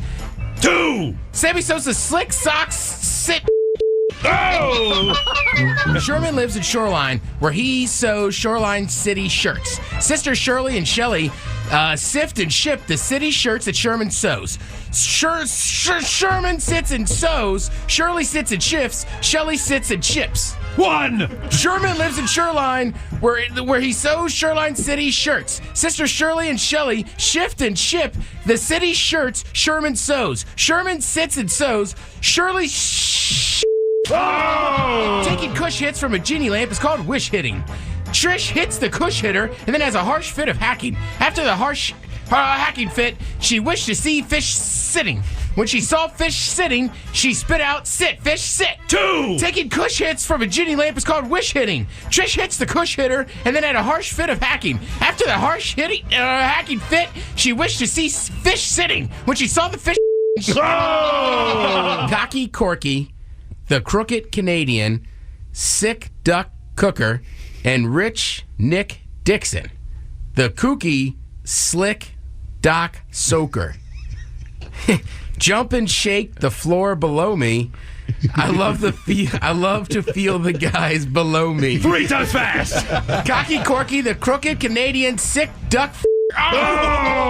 Shep's pet chimp Schnitzel slyly sits on Ship's pants while sipping a stiff schnitzel, splitting his shorts and dipping his itty bitty shoreline chicken bites. 1. Shep's pet chimp Schnitzel slyly concerning Frank's freaking fantastic Cluckers dip. It's just tucked on Frank's label. We know Cluck Foo, and our tough Cluck Foo fist will pummel you for flying Cluck suck, people. 1. Concerning Frank's freaking fantastic Cluckers dip. It's just tucked on Frank's label. We know Cluck Foo, and our tough Cluck Foo fist will pummel you for flying. The stinky stuck a stinking runt in her stinking cut, to which she grunt. Man, my cut stunk of gunked up rut. So she stuck the cut runt in her purse. 1. The stinky skunk stuck a stinking rut in her stinky cut, to which she grunt, man, my stunk. This has been another moment in men's room history.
is live on the free Odyssey app. Text the guys at 206-803-ROCK from the Pinky's Plumbing Studio. You're in the men's room. You know it's Bad Choice Friday. It's Bad Choice Friday. You know it's Bad Choice Friday. Hey, man, this is your fault. Steve, I know you're enjoying the Green Day there, but we have a couple choices coming up for Bad Choice Friday. So we go back 20 years to the two number one songs at the time. That would be number one, Gwen Stefani.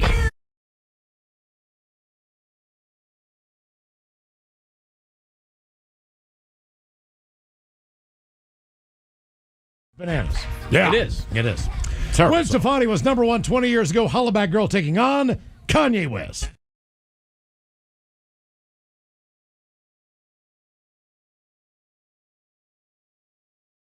Now, if you follow us on X at Men's Room Live, one of those two tunes coming up right after we drink and toast with a shot of the day. Who could have known that was a precursor to Bill Belichick? Right. No, yeah. Kanye. You think he's singing it? They trademarked the term. They're trying to trademark the term like gold digger, I think, at North Carolina. No kidding. Well, she's like, I'm just trying to own it. Do you think that Kanye would say, no, I've already done that? Yeah. I think a lot of people are out there. I mean, look, if you can't trademark that, you'd have to shut down half of Bellevue. It is the 20th anniversary spectacular. Mike, what do you have on tap there? So we heard from our friend Sergeant Hair Club earlier today, and as much as we love him, he did have to be a boss at some point and kind of put down some work on everybody here in this room.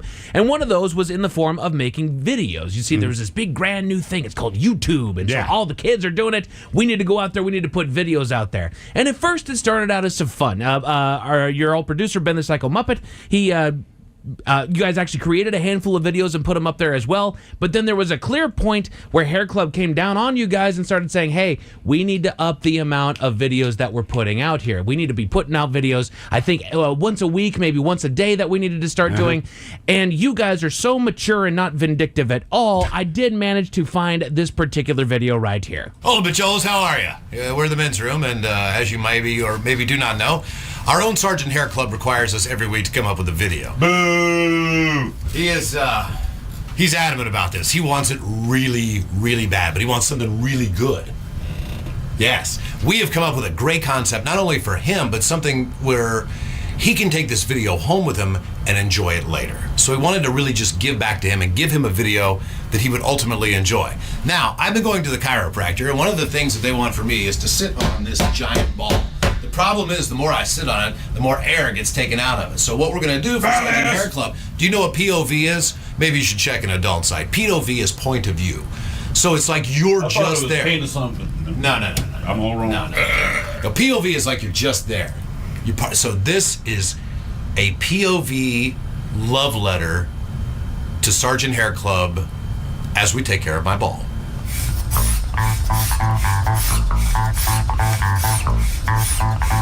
In case you didn't figure out, you guys are out pumping up the ball, as it were. Oh, yeah. You like chubby guys, don't you? Is what you like? Like a younger guy? Or 30? Hair Club. It's a video for Hair Club. It's a video for Hair Club. It's a video for Hair Club. That's right. I'm pumping your ball, Hair Club. It's for you. You like this? You want the reverse? You can do it right hand. Yeah, that's right. That's right. I'm thinking of you right now. I mean, I got to commend you, Steve. You put the most effort into took his shirt off. He did. He had his shirt off. He went reverse grip with it. Went right-handed with it. Oh, Western grip, my bad. Did you guys get any kind of blowback on that video at all that you can remember? It's probably in the file. No. Actually, it probably is. It's probably in that file the cast is talking about. He was lying. That thing was like this thick. Oh, yeah. It was huge. It was I'm like, I don't want to look in there because I'll just get upset. Right. I'm like, why did you put that there? I want to thumb through it. We meant no harm. I want to see the stories you guys got. Yes. That's what all this is. You're talking about Ben the Psycho Muppet and his YouTube channel. One of the things we brought into the realm of the men's room was to add a new member. Oh yeah. So we were thinking about, like at that time, like, hey, change the dynamic of the show. Also, Ted, other than what the hell is the name of that dog you had? Tigger. Other than Tigger. Yeah, man. Ted had never had a saying she a gold digger. But yes. Tigger could have said it. I He could have said it. He could have in the neighborhood you lived in. Yeah. But we brought in a new member of this show, and we thought that we would give Ted a pet. Yeah. Do you guys remember this? Oh, yeah. Little baby Jesus. So, do we have the audio from the introduction of was it the fifth member, Little Baby Jesus? It was, yes, the fifth member of the men's room. So, here is the introduction, because Ted did not know he was getting a new pet at the time. So, we kind of surprised him, like, Ted, you're a dad now. Ryan Castle, could you please come in? All right, let's go. And bring in the newest member to the men's room. As long as this goddamn thing stays alive. We're waiting the dramatic entrance. Ladies and gentlemen.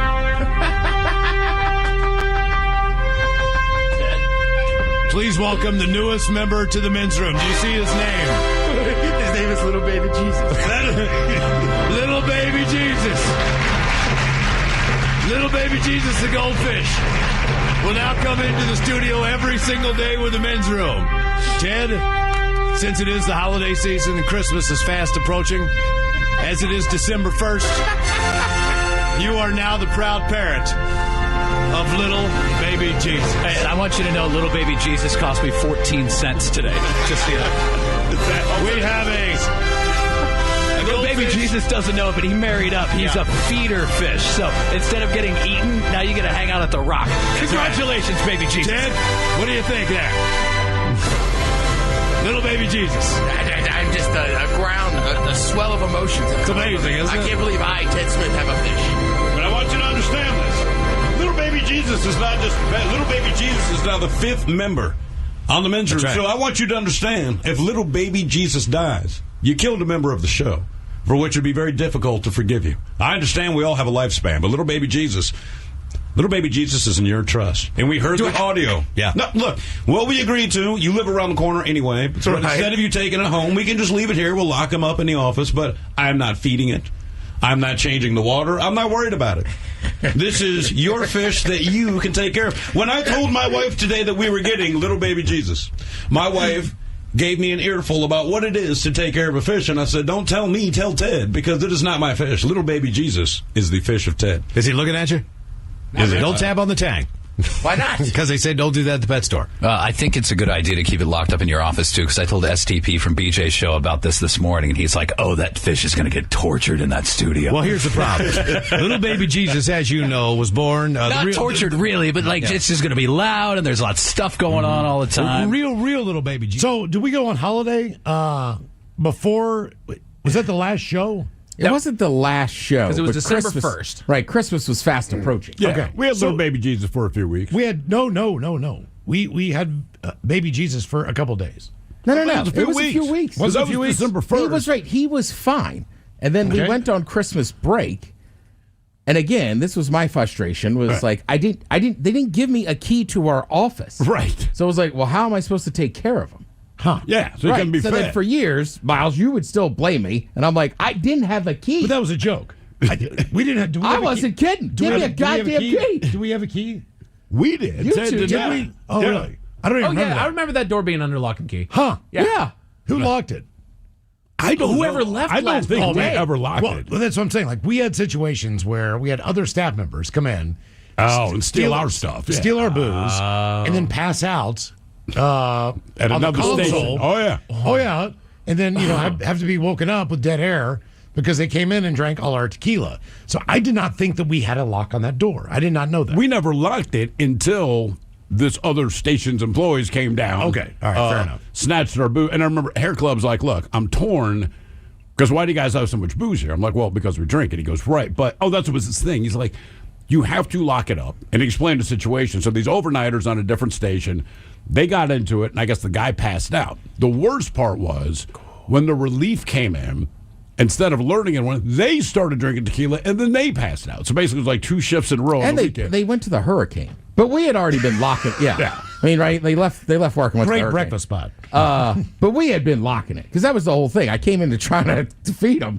And I couldn't get in. You're just looking through the window like, he's dying in there. Right. Get it in there. Oh, my God. Right. So then when I left town, we put Steve Rock in charge. But again, Castle had the key. I think you guys were out of town. It was like, He was can't get in there. doomed. Yeah. It was doomed. He was Poor guy. and then after 3 days, I had no idea. Yeah. Hopefully, he enjoyed the view. Yeah. Well, Mike, all fish go to heaven. Yes. Just like had dogs. We had chia pets in there. We had fish. You had the Obama head. Yeah. And maybe- ended up going cornrows, man. And it looked like we were trying to make a statement, which we were not, right? You slather his head, you do all the crap they say in the commercial. We watered it. But instead of sprouting like an afro, it was like these clear lines. Well, the seeds kind of drooped down. Yeah, and we were like, we can't have this in here. it got hot in that office. Yeah, I guess so. Yeah, the sun came down. Had do-rag on one time. That's right. All right, Mike, what do you got there for us? Well, keeping on with the YouTube channel and the numerous videos that I found there. If you by chance, by the way, if you have a chance to go and check out that page, go and check it out. There's so much history that is on that page and all the videos that we have there. Thrill, I'm gonna go back. I believe this was like 14 or 16 years ago, something like this. There was something that you had never done in your life, and in fact, you thought people were weird for having done it. And this is one thing that I loved. You guys did a lot of stunts on a dime, as it were, which was a great segment that you guys had back in the day. Well, Ted would say no. Yeah, it's fair call. I don't know if this eventually kind of fit under that umbrella of stunts on a dime, but you did, for the first time, use a little bit of talcum powder there on the air. I'm a lone man in here. Will somebody give me some help? 206-421-ROCK, 800-783-ROCK. Wait, Ben's got the video camera. You got to show Ben your technique again. I'm not doing it like this. Like in my hand, like that. Wipe it up like that, man. I'm not doing it like that.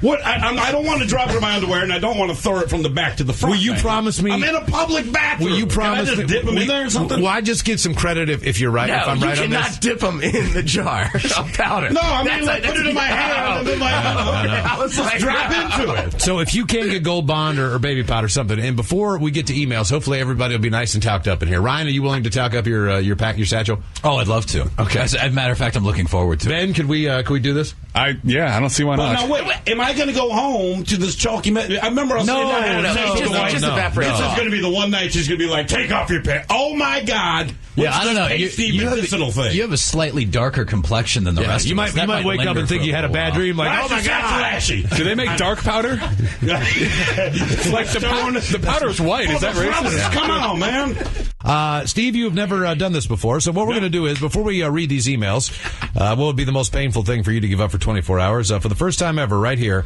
Steve the Throwhill, you're going to take this Gold Bond medicated powder. It's been healing people since 1908. Triple action relief, cooling, absorbing, itching relief. I got all those problems, too, so this should be outstanding. So you know that's not the medicated one, though. This is just Gold Bond. This is just Gold Bond body powder. Right, the yellow bottle. Use only as directed. That, again, as somebody who's not done this before, I don't have a technique for how I'll show you how to pull do it. this off. No, because you threw yours starting at your butt, and I refuse to do that. So I wanted to do the dredge of the chicken, so to speak. No, you're not dredging the chicken. You get it everywhere, man. You can't put that stuff on the table. Put it on a plate and just drag the stuff through, man. I wouldn't do that. Makes sense to me. So instead, and I'm you not going to pour drop it in your hand. Pour it in your hand. You know what I'm saying? Why wouldn't I just shoot it straight to the source? You don't want to do that. You want to take it and rub it around in there. You want to get it all over. That's what I do. I shoot it straight to the source. Yeah, I'm just going straight to the source. No, because you got to get it underneath there and everything. No, you can just look. Pull out your pants and dump it in there. That's what I'm going to try. I said before I can do the shake and bake. You take like a Ziploc, drop just the, make sure the it gets down there below. Shake it around. All right, okay, man, whatever you're going to do. All right, Stephen Throwhill now is going for the he's going for the powder. And did you get it in there yet? Is this? I don't know. Now work it in. Work it in a little bit. There's got to be a better way to do this than this. Okay, it's going to take a little time. How long does it take, man? What we'll do in the meantime is we'll take a break. We'll come back. Big chalky mess in there right We'll take a quick break. We'll read your emails coming up. What would be the most painful thing for you to give up in for 48 hours? And then we'll come back. We'll read your emails and we'll find out how Steve's boys are doing. Is this supposed to go all the way back to the other area too? You gotta work it around back there. Everything should be tough. Get it under there, get it over there, the whole thing. Seems like too much trouble. It's now at my butt. No, I'm telling you, man, it's gonna change your life. That's not bad. Already? Well, I just hit the butt with it. I'm going to tell you that's. All right, we're going to take a break, come back, and read your emails from the men's room at KISW.com next. Good times. And then it turns out you actually rather enjoy the sensation there, Steve. Dude, it's like a wintergreen candy in your mouth. You know what I mean? It's just kind of like, ooh. On a especially hot day. Yeah. If it's a hot day, why not? Oh, my. Well, perfection. Mesh shorts, no underwear, powder, you're in a Jeep. You still powdering? That wind blows through. Not in the mornings, but if I take a nighttime shower, I powder up before I get into bed. Oh, yeah? Oh, yeah. Yeah, it was It's pretty amazing, man. It scratches an itch and it relieves a pain that you didn't even know that you had. What's the thing? It was like the sensation that you never knew you wanted before. It's like a peppermint patty in your underwear. You know, it's like, well, all right now. Medicated powder. Yes, excellent. Thank you for joining us for our 20th anniversary spectacular. Now, it's time for great moments in men's room history. Playtex basically is coming to us with an account. They want some rock music to kind of... Nice. Garlic. Somewhere between 25 and 30. Garlic. They're too funny to put rules on. Yeah, I agree. Speaking of which. Oh, give me. Oh, here we go. Here we go. You ready? Garlic. One more and we're in trouble. Smell it. We said, well, instead of selling the shirts for the men's room, excuse me, garlic. For the ham, but nonetheless, you said you had a good idea. Let's just go buy a bunch of shrimp. Garlic. Crabs. Man, I got to scoot over. These are just... It's not... Let's face it, if you saw a guy back in the day and he had the... Hold on. Zeeks! So what was the other story? Then anyway. But, Damn. Garlic. Breadwinning wives consider nice. Garlic. I think Thrill's right. I think most of it's going to be mental. Like, garlic. Nice. Smell it. Okay. Hey, man, have you read Nikki Sixx's book, The Heroin Diaries? no, I haven't read it yet. You probably, I mean, I would imagine it was pretty much the same trip for you, but I would think it'd be a good read. Wow. Garlic. Wow. I don't need the face, Ben. Wow, All right? let's take a break. Yeah, Man, that You was serious? intense, dude. That's how I teach my daughter to spell. Garlic. how's Nice. that? The little man room with our video games. Nice. Garlic. All right. They get into the playoffs, they win the first round game, and then I'd like to see a rematch of... Garlic. Damn, dude. All right, today we toast Mr. Dwayne Rump. Oh, hang on a second. Wow. Garlic. Nice. Getting a little gassy. Dwayne Rump. We are giving you permission. Permission to do what?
KISW.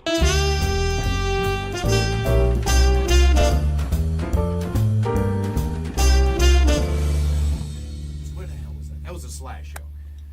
At the Slash show, and I had to poop real bad. So I go upstairs. Is this going to take long? No, poop was short. It was a short poop. I said hello to Slash. I walked downstairs.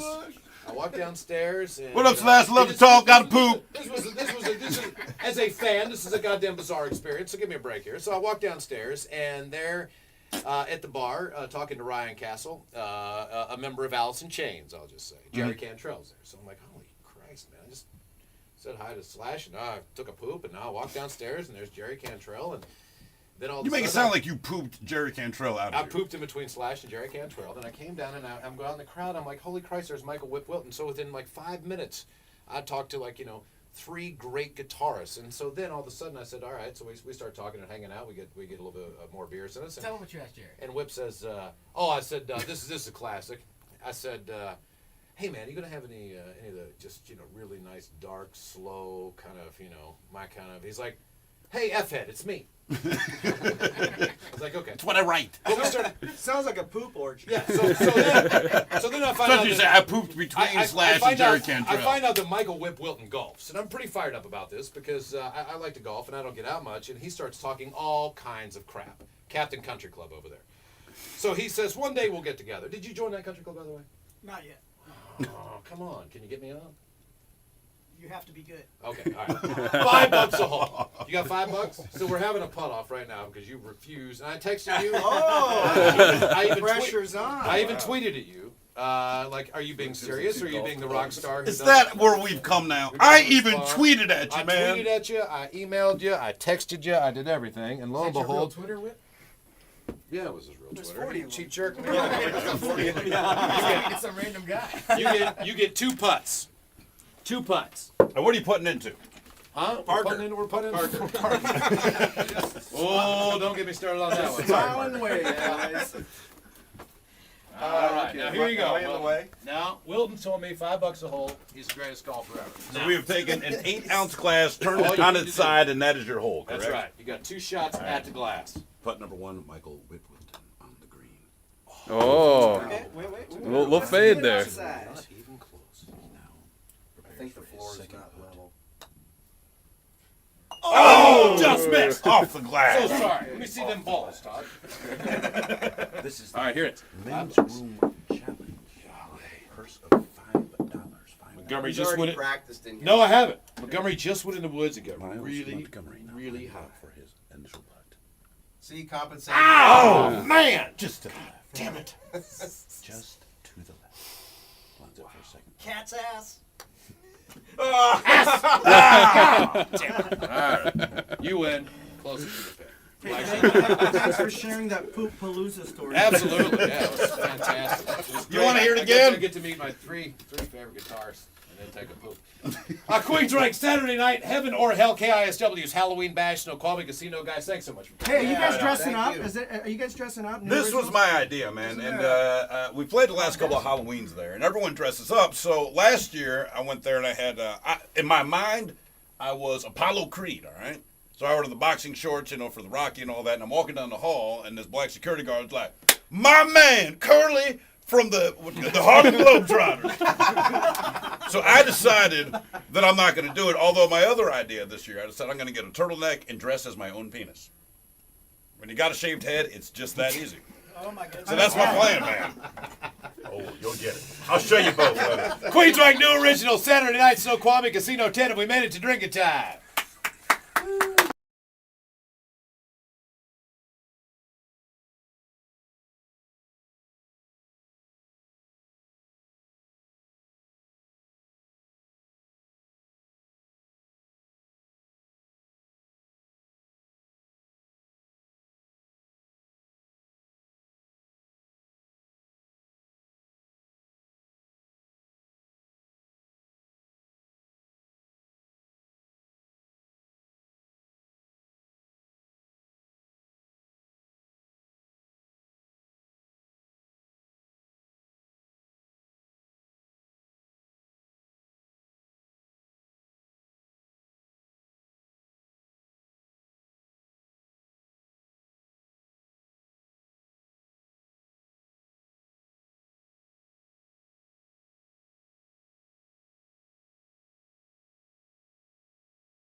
IPA from Black Raven Brewing Company. Now, it's time for great moments in men's room history. If Chuck can't cut the chunky cut and incontinent, Kent can't cut the chunky cut, who can cut a chunk from Chuck or Kent's cut? Oops, I crapped my pants. 3 times fast.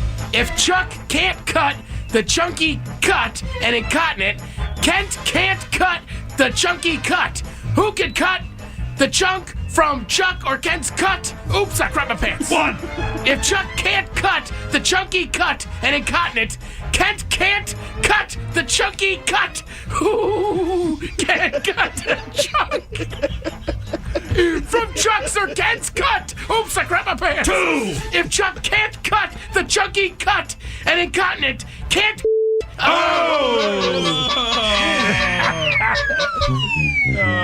Ted. I thought you had that one, Ted. Shannon Sharp sits slyly, shooing sharks at sea while sitting on his city ship. On his ship sits Shelley, Sheila, and Shane. Shane shifts Shelley's sheet as Shannon's city ship sits on Sheila's sweaty city sheep. One. Shannon Sharp sits slyly shooing sharks at sea while sitting on his city ship. On his ship sits Shelley, Sheila, and Shane. Shane shifts in Shelley's sheet as Shannon's ship sits.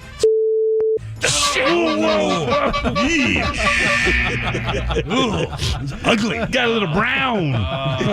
Did it? Yeah. Jill's Jello drizzled the Gista whiz as Jen jumped Jake's fizzy, dizzy, juggly jug of his grizzly gizmo, who sat shifting Jeff's fizz and shifted sitting adjacent to the happy, huggable Barry.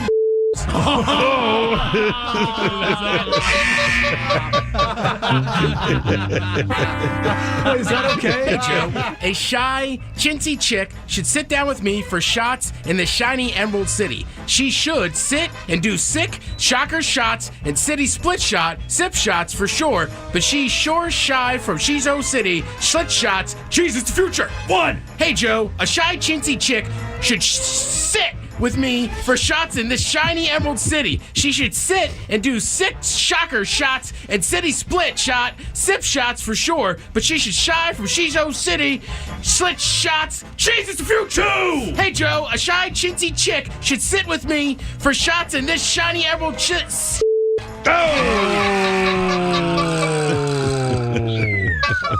Wow. So close. So close. Sitting on the shifty ship, Dick Rock soaks cork and Rick Doc sucks chalk.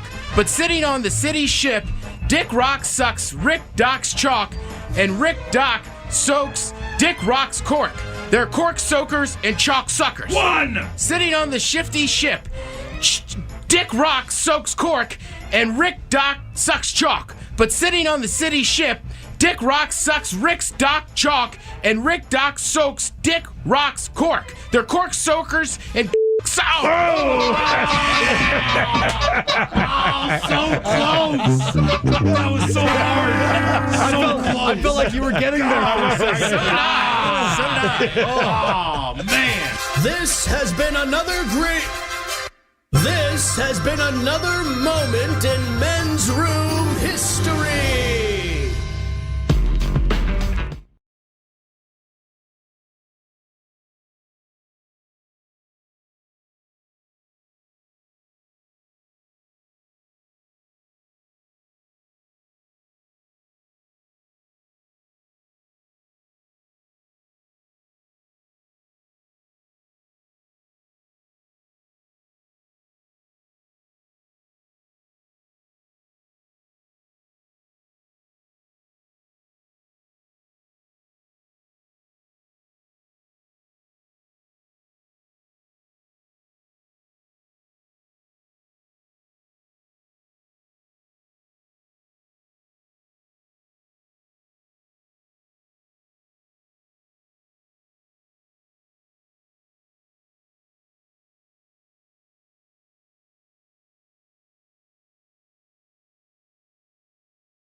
9.9 KISW. We return to the men's room with Miles and Thrill. 20th anniversary spectacular. Yeah, baby. Pretty cool moments. Most of them I do not remember. I remember very few of them, although I have been enjoying listening to all the Ted versus the FCC. Like, we've done so many of them, you forget all the different rhymes. Yeah. You know, so you hear it at the beginning. It's like, I know what the word's going to be, and since we're playing it, I know he's going to F up. It's just win. People really came for your throat there, Ted. Yeah. Yeah. Well, and yeah, there was a period where I had to say to Miles, like, we got to ease up on the yes ones. 'Cause I just struggle with it completely. And then, yes, we added some back in, but some of those, man, it's just like, Jesus. And I don't know why I scream it. I'm curious always how many farts you've had in 20 years. Oh, man. I mean, that made Mike or just in general? The majority of them are off the air. Yeah, I was going to say, a lot of them you don't In hear. the office. 4 hours of farts. Well, like I said, I just had, what was it, 144 just in this one fart file. But I don't know how. 144. I don't know how long that was collected, but that certainly wasn't 20 years worth. Mike, what do you have there for us next? Well, we've heard from Sergeant Hair Club, we've heard from Ryan Castle, and our own loving morning show, the Daily Mig Show, did want to send us a little bit of a message, and they did send this my way. Just a little shout here for our 20th anniversary. Today, the men's room are celebrating 20 years on the KISW airwaves, Steve Miggs. And Ryan Castle wanted us to roast the men's room, but of course he asked us to do it last minute. And well, we're quite frankly tired. We're lazy. And just like most people in 2025, we decided to let AI do the work for us. Oh, a robot roast? A robot roast. I love this. Okay, so it says the men's room. Miles Montgomery, the voice of reason on the show. They put voice of reason in quotes. Which is kind of like being the designated driver at a demolition derby. Half the time, he sounds like he's waiting for somebody to finally explain how to program his DVR. Steve the Thrill Hill. Thrill's the only man who can make asking, would you rather fight one horse-sized duck or 100 duck-sized horses sound like it belongs in a Supreme Court hearing. Also, he's proof that drinking whiskey for breakfast won't necessarily kill you. It just gives you a career in radio. Nice. Yes. The Ted Smith. Ted's the quote-unquote sports guy. But somehow his hottest take is usually about Taco Bell menu hacks. He can turn the Seahawks winning the Super Bowl into a 30-minute rant about why crunchy tacos are the superior to soft tacos. That's correct. He is so wrong on that. Soft taco supreme all the way. Go Hawks. Speaking of Hawks, Mike Hawk. Oh, God. The producer with the most unfortunate name in Seattle radio. Every time someone says it out loud, an HR rep somewhere gets heartburn. He's basically the kid who sat in the back of class drawing inappropriate cartoons. Except now, he gets paid for it. I sat in the front. Good job, robots. We love you guys. We sure do. Thank you guys for 20 amazing years on KISW. You guys are truly the best, and we're lucky to work with you. The robots didn't make us say that. Yeah. I would never defend crunchy over soft tacos. I know that. The AI robot's dead wrong. Right. I like that's where your I'm the defense voice comes. of reason. I'm the voice of idiocy. And I like crunchy tacos. I think they're spectacular. I love it. Good times. Good times. Yeah, those guys are kicking ass, too. They are, They man. are. They're I crushing mean, it. a lot of love for those guys. It's Proud been of them. great, and they're It's great fun. to work with. They are. That's a lot of it, man. Does everyone we get to work with, it is a privilege. We've worked with a ton of people. Yes, we have. I mean, just you got to keep in mind, we have 5 stations Right. in Seattle. So you know all these people. We work with them every single day. And all those things change, too. So stations change, people change. It's been sometimes I think about, like, oh, yeah, I totally forgot about them. Yep. Yeah. And now I see them in the news working in, like, New York or Los Angeles or someplace big. And I'm like, oh, they're getting arrested. Oh, they made it. Yeah. They Some did of those it. do. They made it up all the way. Hooray. Yeah. We were syndicated once. But you know what the great thing about that is? We still have a bunch of listeners. Yes, we do. Who still email in, who still listen to the show, thanks to the Odyssey app. Yeah, we still have that. Yeah, So that's cool. Bringing people together. That's right. Yeah. Yeah. Maybe they'll give us another chance one more day on that one. Who knows? Maybe. You never know. It's the app, the internet. So we got Ron over in Belfast. Yeah. Belfast, Australia, guy in England. That's the crazy thing. We still have to me listeners is, in Kentucky, Wisconsin, Kansas City, the Oklahoma. Missouri area, New Orleans, San Diego, Rochester. Sacramento. Rochester, New York. I'm So- CMF, which is crazy to me still because Chattanooga, Tennessee. as a young kid, WCMF in Rochester, New York was the station I listened to, the rock station there. I like the personalities, the whole nine. And it's just kind of cool that we had the opportunity at least to be on there. Very full circle for me, you know? Yeah. And out of the freaking blue. Yeah, no kidding. All right, where are we going? Yeah, I forgot about nights in Boston, too. Oh yeah, yeah. WAF. Oh man, They were hot at first because they were very, very serious about the rock. I mean, as far as the rock music, right? So they're not used to that type of show because they're more like, Sully, what were you thinking when you wrote this? It's very important to me to ask you that question. Yeah. We don't really care about that. It's a good song. Right. It doesn't matter. Right. Yeah, But they were did very not like us. They were. I mean, it's Boston. You got to remember. Yeah. Boston's a little bit different. Boston liked us. Miss Carey just didn't like Miles. Yeah. Yes, exactly. these staff members on the radio station did not like us. No, Yes. not at all. But I mean, my one cousin Dan, who now owns Neptunes and Smith Family Popcorn, he was going to one of those good universities. All right. And he would listen every night. Because I'd be like, how do you know this? And he's like, oh, dude, I listened to it at night because they replayed it. Oh, nice. It's a night show. Nice. Yep. Hell yeah. Yeah, the staff didn't like us, but the city did. All right, where are we headed? Well, we do like to give the people what they want, and yesterday we had a men's room poll during the game known as Big Dummy, and the results are finally in. Miles, I know that you like to give the results on the following week's Big Dummy. I don't have the numbers. No, you don't. Exactly. Oh, you know what? I do have the I can numbers. look them up right now for you, bud. All right. What do we got in fourth place? The Ted Smith. Fourth place? It doesn't matter. Why? With 10% of the vote, that would be the Sphinx Cat, is what people wanted to hear. No one heard it. Again, the men's room poll was a pick one classic call for tomorrow on the 20th anniversary show. Sphinx Cat made fourth place. Don't care. I played it anyway because I liked it. Yeah. Number 3, one that shows up on the end of the year spectacular each and every year. Black Donovan with 26% of the vote. Also known as Blanovan. Blanovan. Always a classic bit. Irish Donovan. Yeah. Second place, probably the greatest clip that has ever played ever on this program at all. 31% of the vote went to Teeny Tiny Mouth Guy. But then, undoubtedly, all of you guys, number 1, 32% of the vote said you wanted to hear Jerry fighting a monkey. Enjoy. Nice. What is the one animal you hope to never deal with again? 206-421-ROCK. Start defecating. Hello, Jerry. Welcome to the men's room.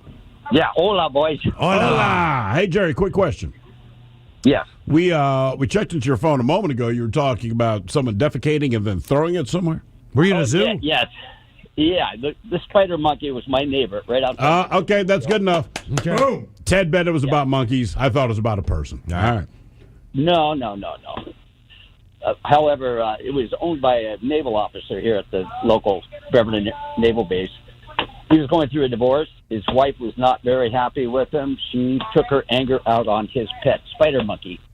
Well, how she would do that was sexually arouse the little monkey, and then she would punish it, if you know what I mean. She had What? Say what? Oh, come on. No, man. we don't know what you mean. Well, she would diddle the monkey and then whap the monkey on the diddle.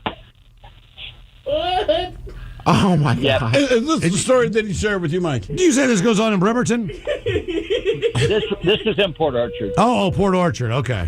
Fair warning. Don't do that to Bremerton. Yeah, right. I know Bremerton's like, don't brag our name Anybody into from this. Port Orchard want to call in to defend themselves now? Well, the officer he was always in uniform dress, and the wife was she was wearing cashmere sweaters and stuff. Anyway, the monkey got loose out of this big 2x4 cage, about 6 foot by 5. Lifted the entire cage up and got out one day. He had enough. He ran across our highway there on Bethel Avenue and hopped across 2 moving cars and got over to my very nice and gentle neighbor lady's hanging basket. And she had a high-pitched voice also with a southern drawl, and she started screaming. The monkey started screaming. And then the monkey started defecating and throwing it at her through her kitchen window. She had enough of it. She called our local Port Orchard police, and they didn't believe it. What? They did what? I mean, you called No, it. That's the story you told them. I can see them like, yeah, I don't believe you. Yeah, he said, ma'am, there's no monkeys in Port Orchard, desk sergeant. And so the monkey went into the garage. They had the door open. The monkey started throwing tools out through the window in the garage. She called the police again. They reiterated that there were no monkeys in Port Orchard. And as the glass was breaking, through the garage windows. So she called me.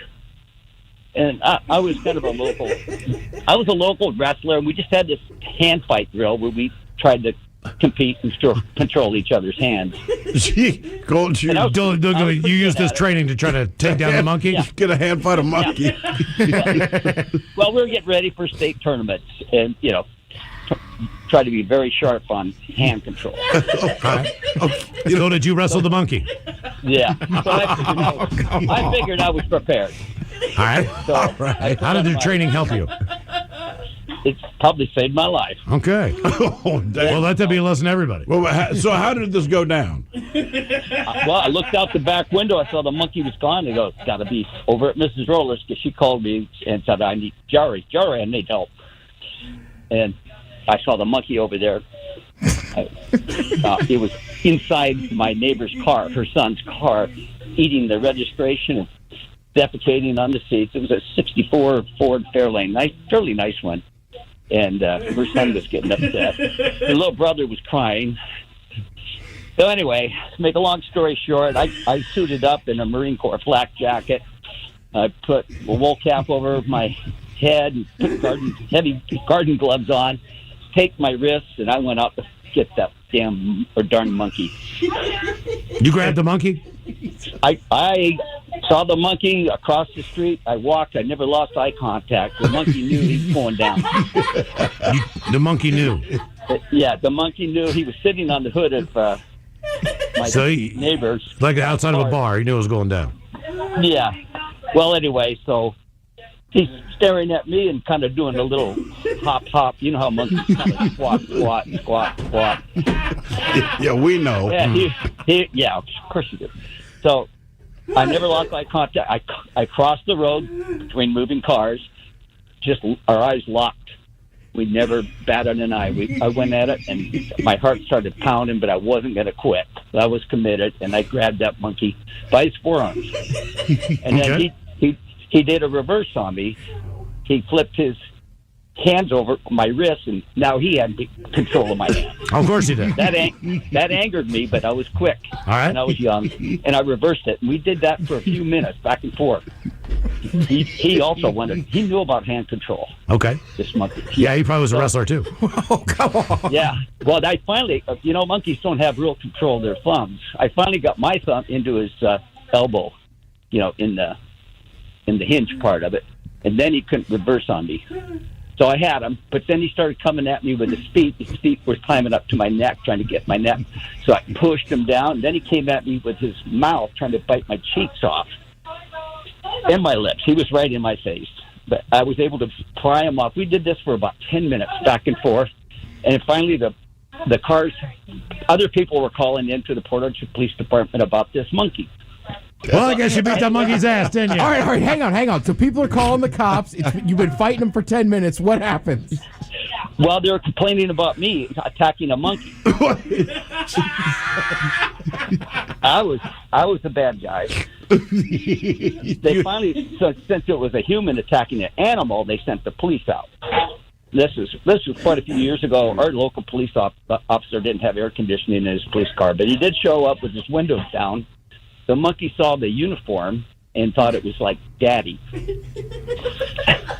So we both let go at the same time. The monkey went around me, and then he jumped in through the police officer's window, got in there. The police rolled his window up, got out, shut the monkey into his police car, and the monkey started tearing apart the radio, tore it out, went through his ticket book and was tearing tickets out. I'm at work right now. I was doing the Steve Pizza thing, so we got some orders coming in Friday. But anyway, so he goes and asks Mrs. Roller if he could use the car or the phone to call this, the staff or his boss. He gets on the phone. The monkey's it's trapped inside the police car. He calls his sergeant up and he says, he goes, the monkey's in my car now, Sarge. And he goes, there is a monkey? So, all right, here comes, about that time, the owner's wife came over, upset, wearing a cashmere sweater. She told the police, let that monkey out. I can control that monkey. Well, that was a wrong idea. That monkey wanted her bad. So as soon as the officer opened the car door, his police car, the monkey jumped jumped on her shoulders and started taking her sweater off. And the monkey had it pulled over her head. She was screaming. Monkey was screaming. Mrs. Roller was screaming. And and the officer, he was describing what was going on to the desk sergeant. And soon more police were on their way, and people were pulled over on the side of the road there, looking at the whole spectacle. The cashmere sweater over this lady's head, monkey just screaming, everybody screaming. Well, finally, the officer himself came over, and the monkey got off his wife, and just like a little baby, daddy's home. And they hugged, and pretty much that was the end of the story. And 15 years later, I was working, managing another restaurant up in Paulsville, and I just got through telling this story to a bunch of, they didn't believe me, my employees. They just said, no, that didn't happen. Well, about 10 minutes later, the employee that heard this whole story got a call from the Paulsville Police Department asking if we had seen a monkey running around the street, and she just turned white, looked at me. I don't know, made a believer out of her. Damn. That is. Yeah. I never want to go through a spider monkey attack again. How big is a spider monkey? How many pounds is a spider monkey? Well, they're small body. They're all legs, arms, and big white pearly teeth. How many pounds? Oh, probably 20. Okay, it's a pretty decent sized animal then. How long did this entire ordeal go down between you and the monkey? Well, our fight was just on the back of that Ford Fairlane's trunk hood. Yeah, so that's what I mean. How long were you fighting this monkey? About 10 minutes. Damn. I'd say 10 minutes. You're right, man. They got really long arms and legs. That's strong arms. Mm-hmm. I guess that's the spider part of the monkey. They're about 10 times per pound. But as soon as the monkey saw her dad, the monkey was fine. Yeah. Oh, yeah. The monkey was never so happy. Monkey was just petting his father. All right, I gotta ask, how did we know the monkey, like the wife, was doing bad stuff to the monkey? Well, it was right outside my bedroom window, and I could hear that monkey cooing out there. And I said, "What? I never heard that sound before." And I looked, and you never heard a cooing monkey before? Well, it was being pleasurized by the You wife. ever make a monkey coo? The one with the cashmere sweater. Yeah. Right. Yeah. All right. All right, Jerry, man. Thank you so much for that. That is the best story. That is one of the best stories I've ever heard in my life. Everyone's chiming in. They're like, you got to keep this end of the year spectacular. Oh, God. Yeah. People enjoyed Jerry. That was something. Can you? I mean, I would love to just sit on a bar stool next to Jerry. Just like, keep going. I will pay for all the drinks. I got real close to hanging up toward the beginning of it, right? Because of the fact of the matter. I'm just like, come on. And then he just kept going, and I'm listening. I'm like, I cannot believe I'm riveted by this ridiculous goddamn story of him fighting a monkey. It started very weird and very, very dark, but it stayed weird, but the darkness left. Yeah, but I mean, it came to a conclusion, and then the chef's kiss is just, we said, so I'll never fight a spider monkey again. Most people won't. Okay, guys, why is it so easy when you have a claim with your insurance?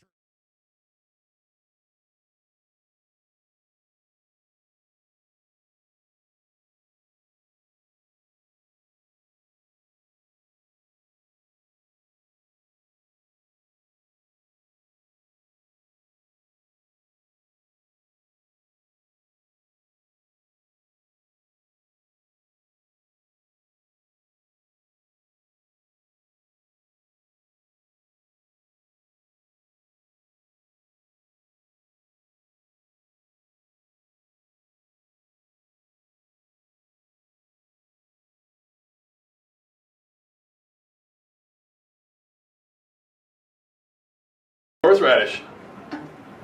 It's extra. Breathe out through your nose. Breathe in through your mouth, out through your nose.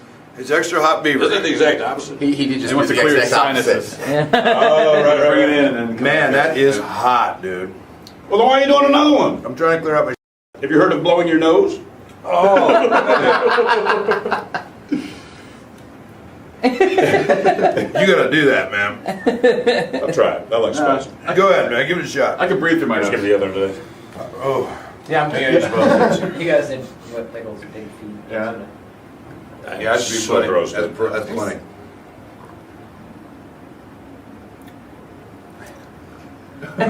I told you. God damn, man. I know. But it's so good. That's why I live for nothing. It's hard not to. I know this is stupid. It does it right. I'm telling you, it's gonna work. Get you fired up. Big creamy hot beaver. Creamy hot Oh, beaver. yeah, come on. Go for it. Oh. Creamy hot beaver. My butt will be on fire 12 hours from now.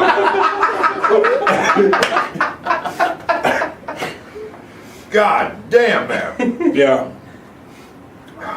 Man, if that works, that would be good. I can smell the camera lens right now. Holy hell. Cleared you up, huh? That's the best I felt all day. Yeah, you know what? I can breathe. Where'd it go? It actually worked. Your eyes are watering. Faces are red. Just crying. You look like crap. It was so great. He's sweating.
Banners live on the free Odyssey app. Text the men's room at 206-803-ROCK. The shot of the day is coming up. Now, it's time for great moments in men's room history. Cat cut cups and guzzles gum. Gum guzzling cat cut cups and can't keep cat's coffee confined. Cat's coffee creeps from cat's cut crack while cat guzzles.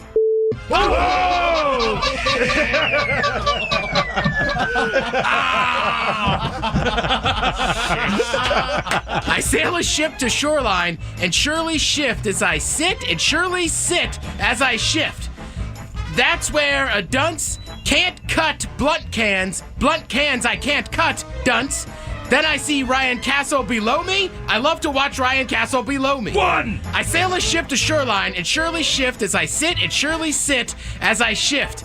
That's where a dunce can't cut blunt cans I can't cut, dunce. That's where I see Ryan Castle below me. I love to watch Ryan Castle below me. 2! I sail a ship to shoreline and surely shift as I sit and surely sit as I shift. That's where a dunce can't cut blunt cans I can't dunce. Wow. Didn't see that coming. Just snuck in there. So close. For the Men's Room's 2000 show, Chuck Figpucker and Fred Frickin' Chucker, Full Force Huckin' Frank and Freddie Flickin' Pucker shift and sit shooting shots, but they can't cut the skunky blunt Kent cut shunts Vietnamese. 1! For the Men's Room 2000 show, Chuck Figpucker, Fred Frickin' Chucker, Full Force Huckin' Frank, Freddie Flickin' Pucker shift and sit shooting shots, but they can't cut skunky blunt Kent.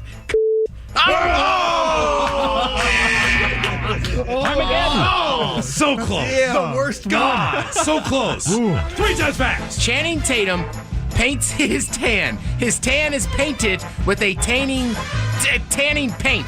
Channing licks his paint before he tans to be sure his paint is flavored tan. 1! Channing Tatum paints his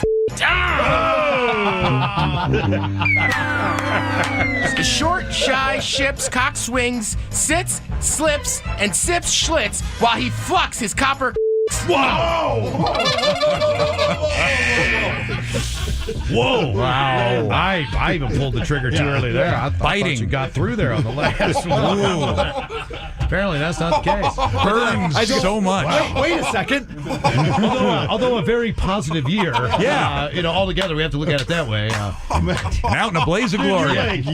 Or one. No, that was not what I thought you said. No. Yeah, one more for next week. This has been another moment in men's room history.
KISW. The men's room returns with Miles and Thrill. Scorpions on the Rock on our 20th anniversary spectacular. So far, so good, Mike. Thank you so much. Oh, my pleasure. You have done a hell of a job, man. This is it's cool listening to stuff that we don't remember. I mean, from a long time ago, man. A very long time ago. It's fantastic stuff, man. It's been my pleasure, honestly, to open up this vault and just to see all the stuff that some of the stuff that I missed, some of the stuff that I was a part of. Yeah, it was a great time. Thank you, guys. So where we're going now, again, back to the YouTube channel and all the stunts on a dime that you guys used to do. This is like the earliest video that I have ever found when it came to you guys, and this was 16 years ago, I believe.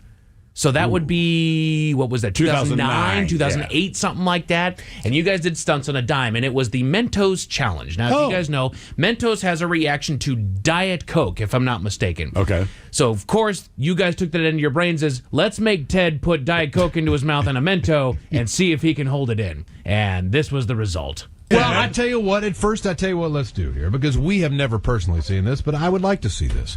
What's that, the Mentos and Coke? Hell yeah. All right, grab a cup. But it's Diet Coke, dude. It's not regular We have Coke and Diet Coke. But it's not Coke. What do you mean? It's not Coke, does not work. There's something with Coke doesn't work with Mentos.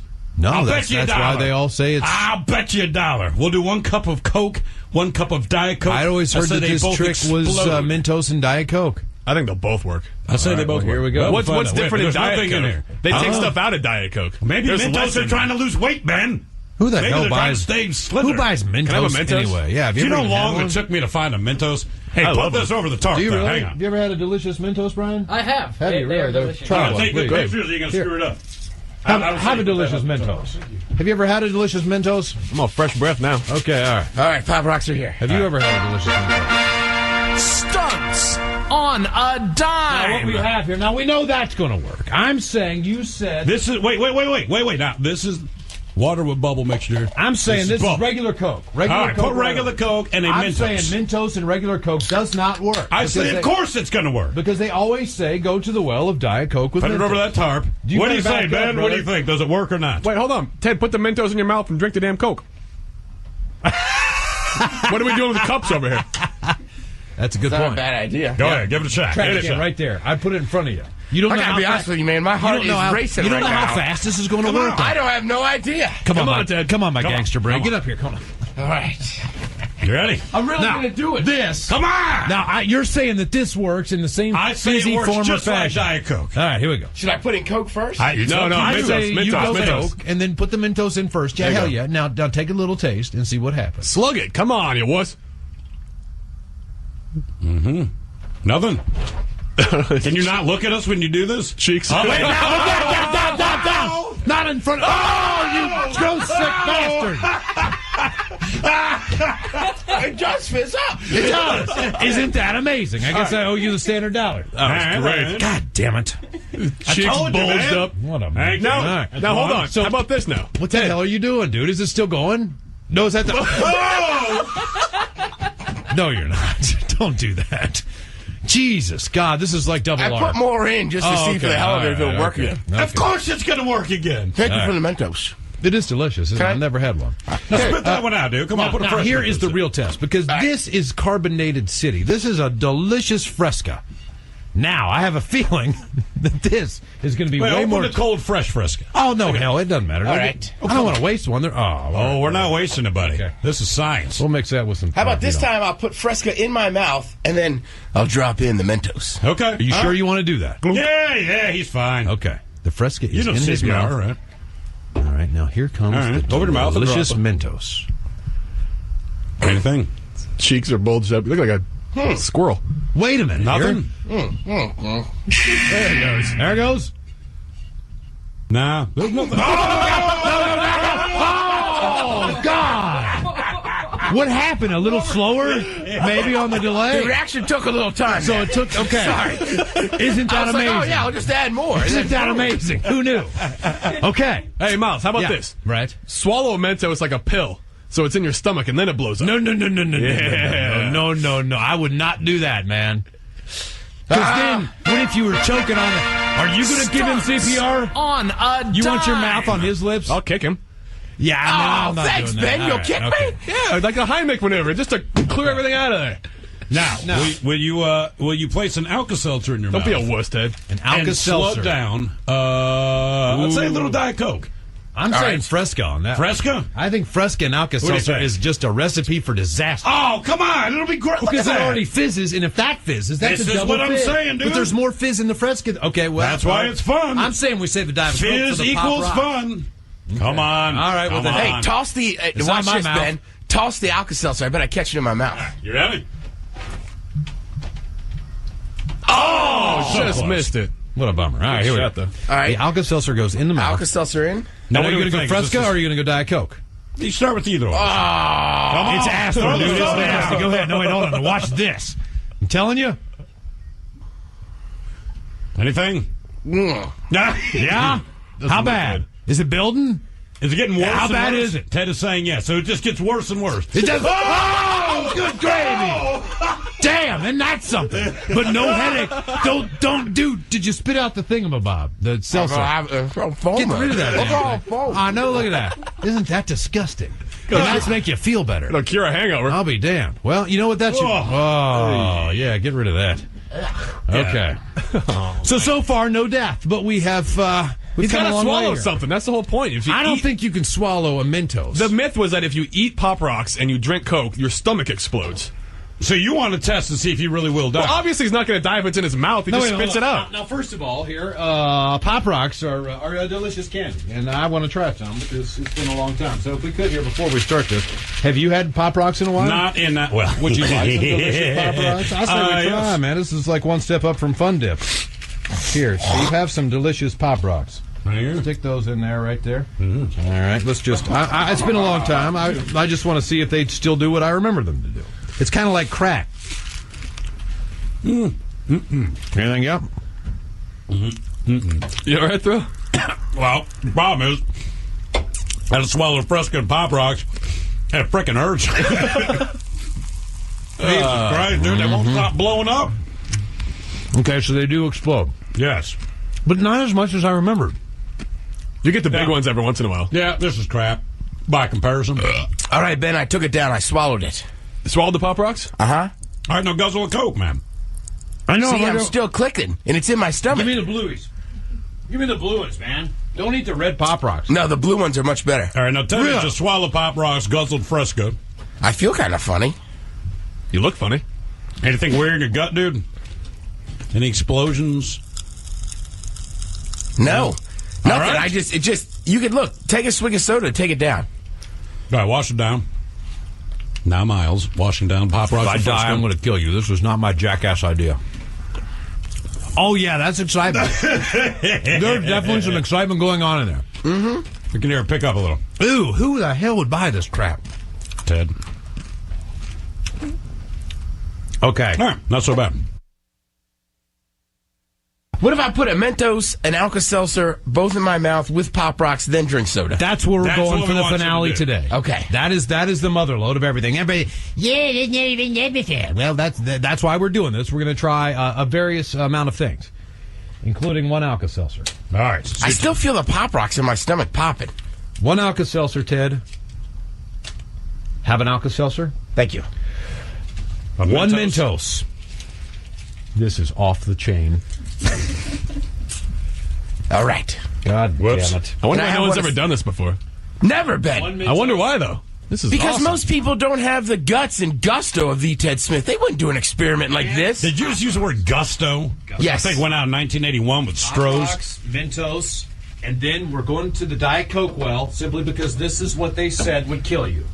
Pop Rocks, or no, for the Mentos.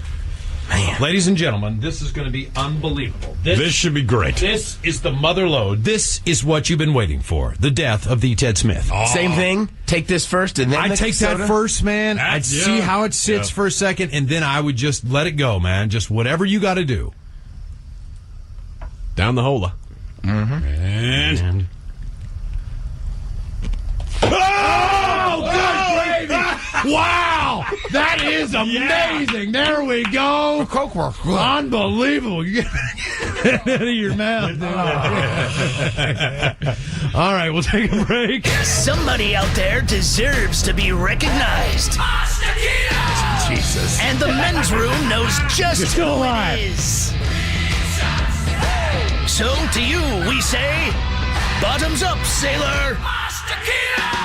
You're the toast of our shot of the day. Drinking time it is, and as usual, we head to the drink test. And Stephen Throwhill to find out who we're toasting. Yeah, man, today a little bit of everybody. You just toast a little bit of everybody. Look, if you're listening to the broadcast, thank you very much. We've been doing it for 20 years.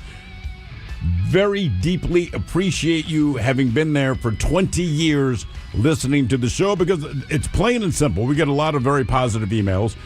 We get a lot of negative emails as well, but we get a lot of positive emails, texts, you name it, thanking us for doing this job. But listen, man, we don't exist if you don't listen. I don't know how to explain it any clearer than that, right? It's just that simple. But that said, I will take the moment to say, Hair Club for hiring us. Because here's the thing the Hair Club does not like to say out loud. At the time that he told then Intercom, now Odyssey, hey, I want to hire this afternoon show on the rock station, and their talk, the company was like, that's the worst idea they'd ever heard. We've ever heard. There's no way it works. And who knows, maybe they were right. But 20 years later, here we are. He believed in at least what we're doing. And as he said earlier, in case you missed him, we're not doing anything important. And we're not doing anything smart. We're not doing anything life-changing. But he said, man, there's something. And he gave us a shot to do it. Ryan Castle, who's been here with us the entire freaking time that we've been here. And they might have a file on us, I will say. I know Ryan. I'm guessing they have a file equally as big on him. Could be just one of those things. But also, man, aside from everyone that listens, other people in the radio industry, people on TV that have reached out to us, all this kind of thing, man. Also, the guys I work with, right? That's it. Make no mistake, man. We come in, we dig deep, we do our thing. Hopefully it works. We don't know if the show's good, but we know that we enjoy what we're doing, right? There's no other way to put it, man. Sometimes our worst shows are the ones that people comment on the most. And Miles is not wrong. There are days I swear to God, I will leave here just pissed off because I think, man, we could have done a better job. It's usually that, right? And we'll come in the next day and there's all these emails like, that was the greatest show ever. Mm-hmm. And then there's days where I'm like, yeah, we crushed killed it. that. It is crickets, right? So you realize at some point, you have no idea, but I promise you this, we come in, we give it our all every day. And it's a freaking joy to do it. And we get to do it with the cats that we get to do it with. So all of our coworkers, those of you that actually come into work, the morning show that we get to work with, both here on The Wolf, Eric Powers, right? The people that we see every day, everyone's super supportive. VD. Yeah, man. VD, he's been the man more than anybody freaking knows, certainly more than corporate knows. But here's the thing about corporate. They don't know a lot of stuff, and that's okay. You just keep being corporate. We'll do the heavy lifting and pay for your wife's flowers on her anniversary, because that's the truth of it, right? I always say accounting is math with a caveat. So they kind of don't matter in this situation. I've worked with you fellas, Ted, Miles, for over 2 decades. Right, starting in Baltimore. We came out here. Mike, you're quote-unquote the new guy. How long have you been here? I've been here 11 years. That's right. 11 years. I'm putting up with this. You're the new guy, I just went back. I screened my first call back in 2015 when you guys were celebrating your first your 10-year anniversary. And even then, I love the shout-out to VD. VD actually hired Mike to be his right-hand guy. Yep. Okay? And I went to VD and said, hey, man, we want to hire this guy. And VD said, yeah, so do I. I'm going to bring him on. I'm like, cool. We want to hire this guy. And to VD's credit, he was like, all right, man. Okay, but you're taking the guy away from me. I said, yeah, I know, but that's the guy that we want. And that's why I still have a job. And he never hired anyone else. No, he did not. You go. Never hired anybody else. Nope. He never followed through. So, Mike, it's a joy to work with you, my man. God bless you guys. Thank Ted, Miles, obviously, man, it's a joy to work with you guys. Here we are. We're still doing this. Hopefully we have, I want to say this is the first, the plan that we laid out. This is the first 10th of our plan. So we have another 180 years of working the airwaves here, assuming the file doesn't get any bigger. Let's do it, baby. If you listen to the show, if you work on the show, if you enjoy the show, if you work with us, man, raise a glass and enjoy the moment. It's been 20 goddamn years, as my wife would say, that we've been doing this. And shout out to my wife. She's been here for all of it. Yeah. And I'm still married to her. That is something. So we both. That's the That is something. Hey, man, she's seen a lot. She knows a lot. And she's probably calmed us all down at other points or built us up, whatever the case might be. But she's been there through all of it. So everyone that's been here for this, man, it has been, I almost cussed, fantastic. No other better way to put it, man.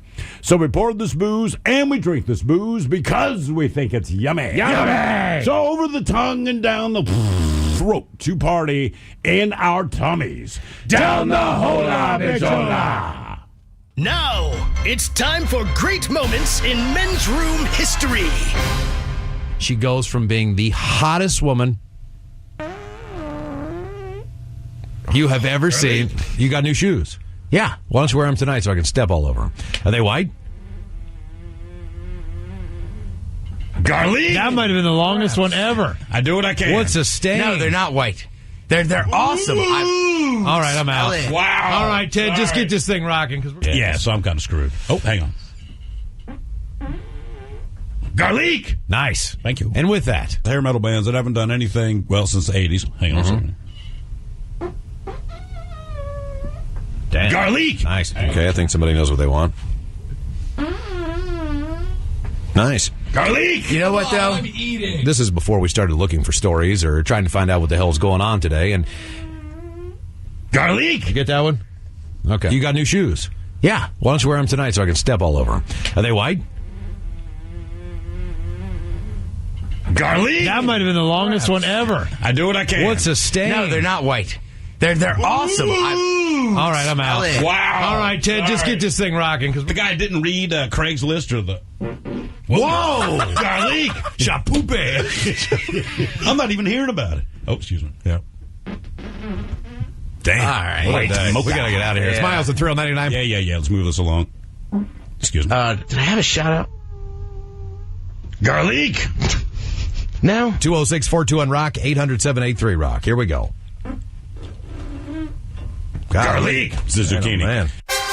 This has been another moment in men's room history.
99.9 KISW. Text the men's room at 206-803-ROCK. TV Time with Ted brought to you by Xfinity. Give him a call, 1-800-XFINITY. You know it's Bad Choice Friday. It's Bad Choice Friday. You know it's Bad Choice Friday. Hey, man, this is your fault. Okay, so on the 20th anniversary spectacular, we go back to 2005. Back in time. And the two songs that were number one at that time. So we had Gwen Stefani, Hollaback Girl, taking on Kanye West and Gold Digger. Mike, how was the voting? It was a good day of voting, Miles. It started one way, then it switched to the other with 60% of the vote. We're not just rolling it back. It's time to holla back just a little bit. Gwen Stefani. You're listening to Men's Room 99.9 KISW Seattle.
on. You're listening to The Men's Room with Miles and Thrill. 99.9 KISW. 20th anniversary spectacular.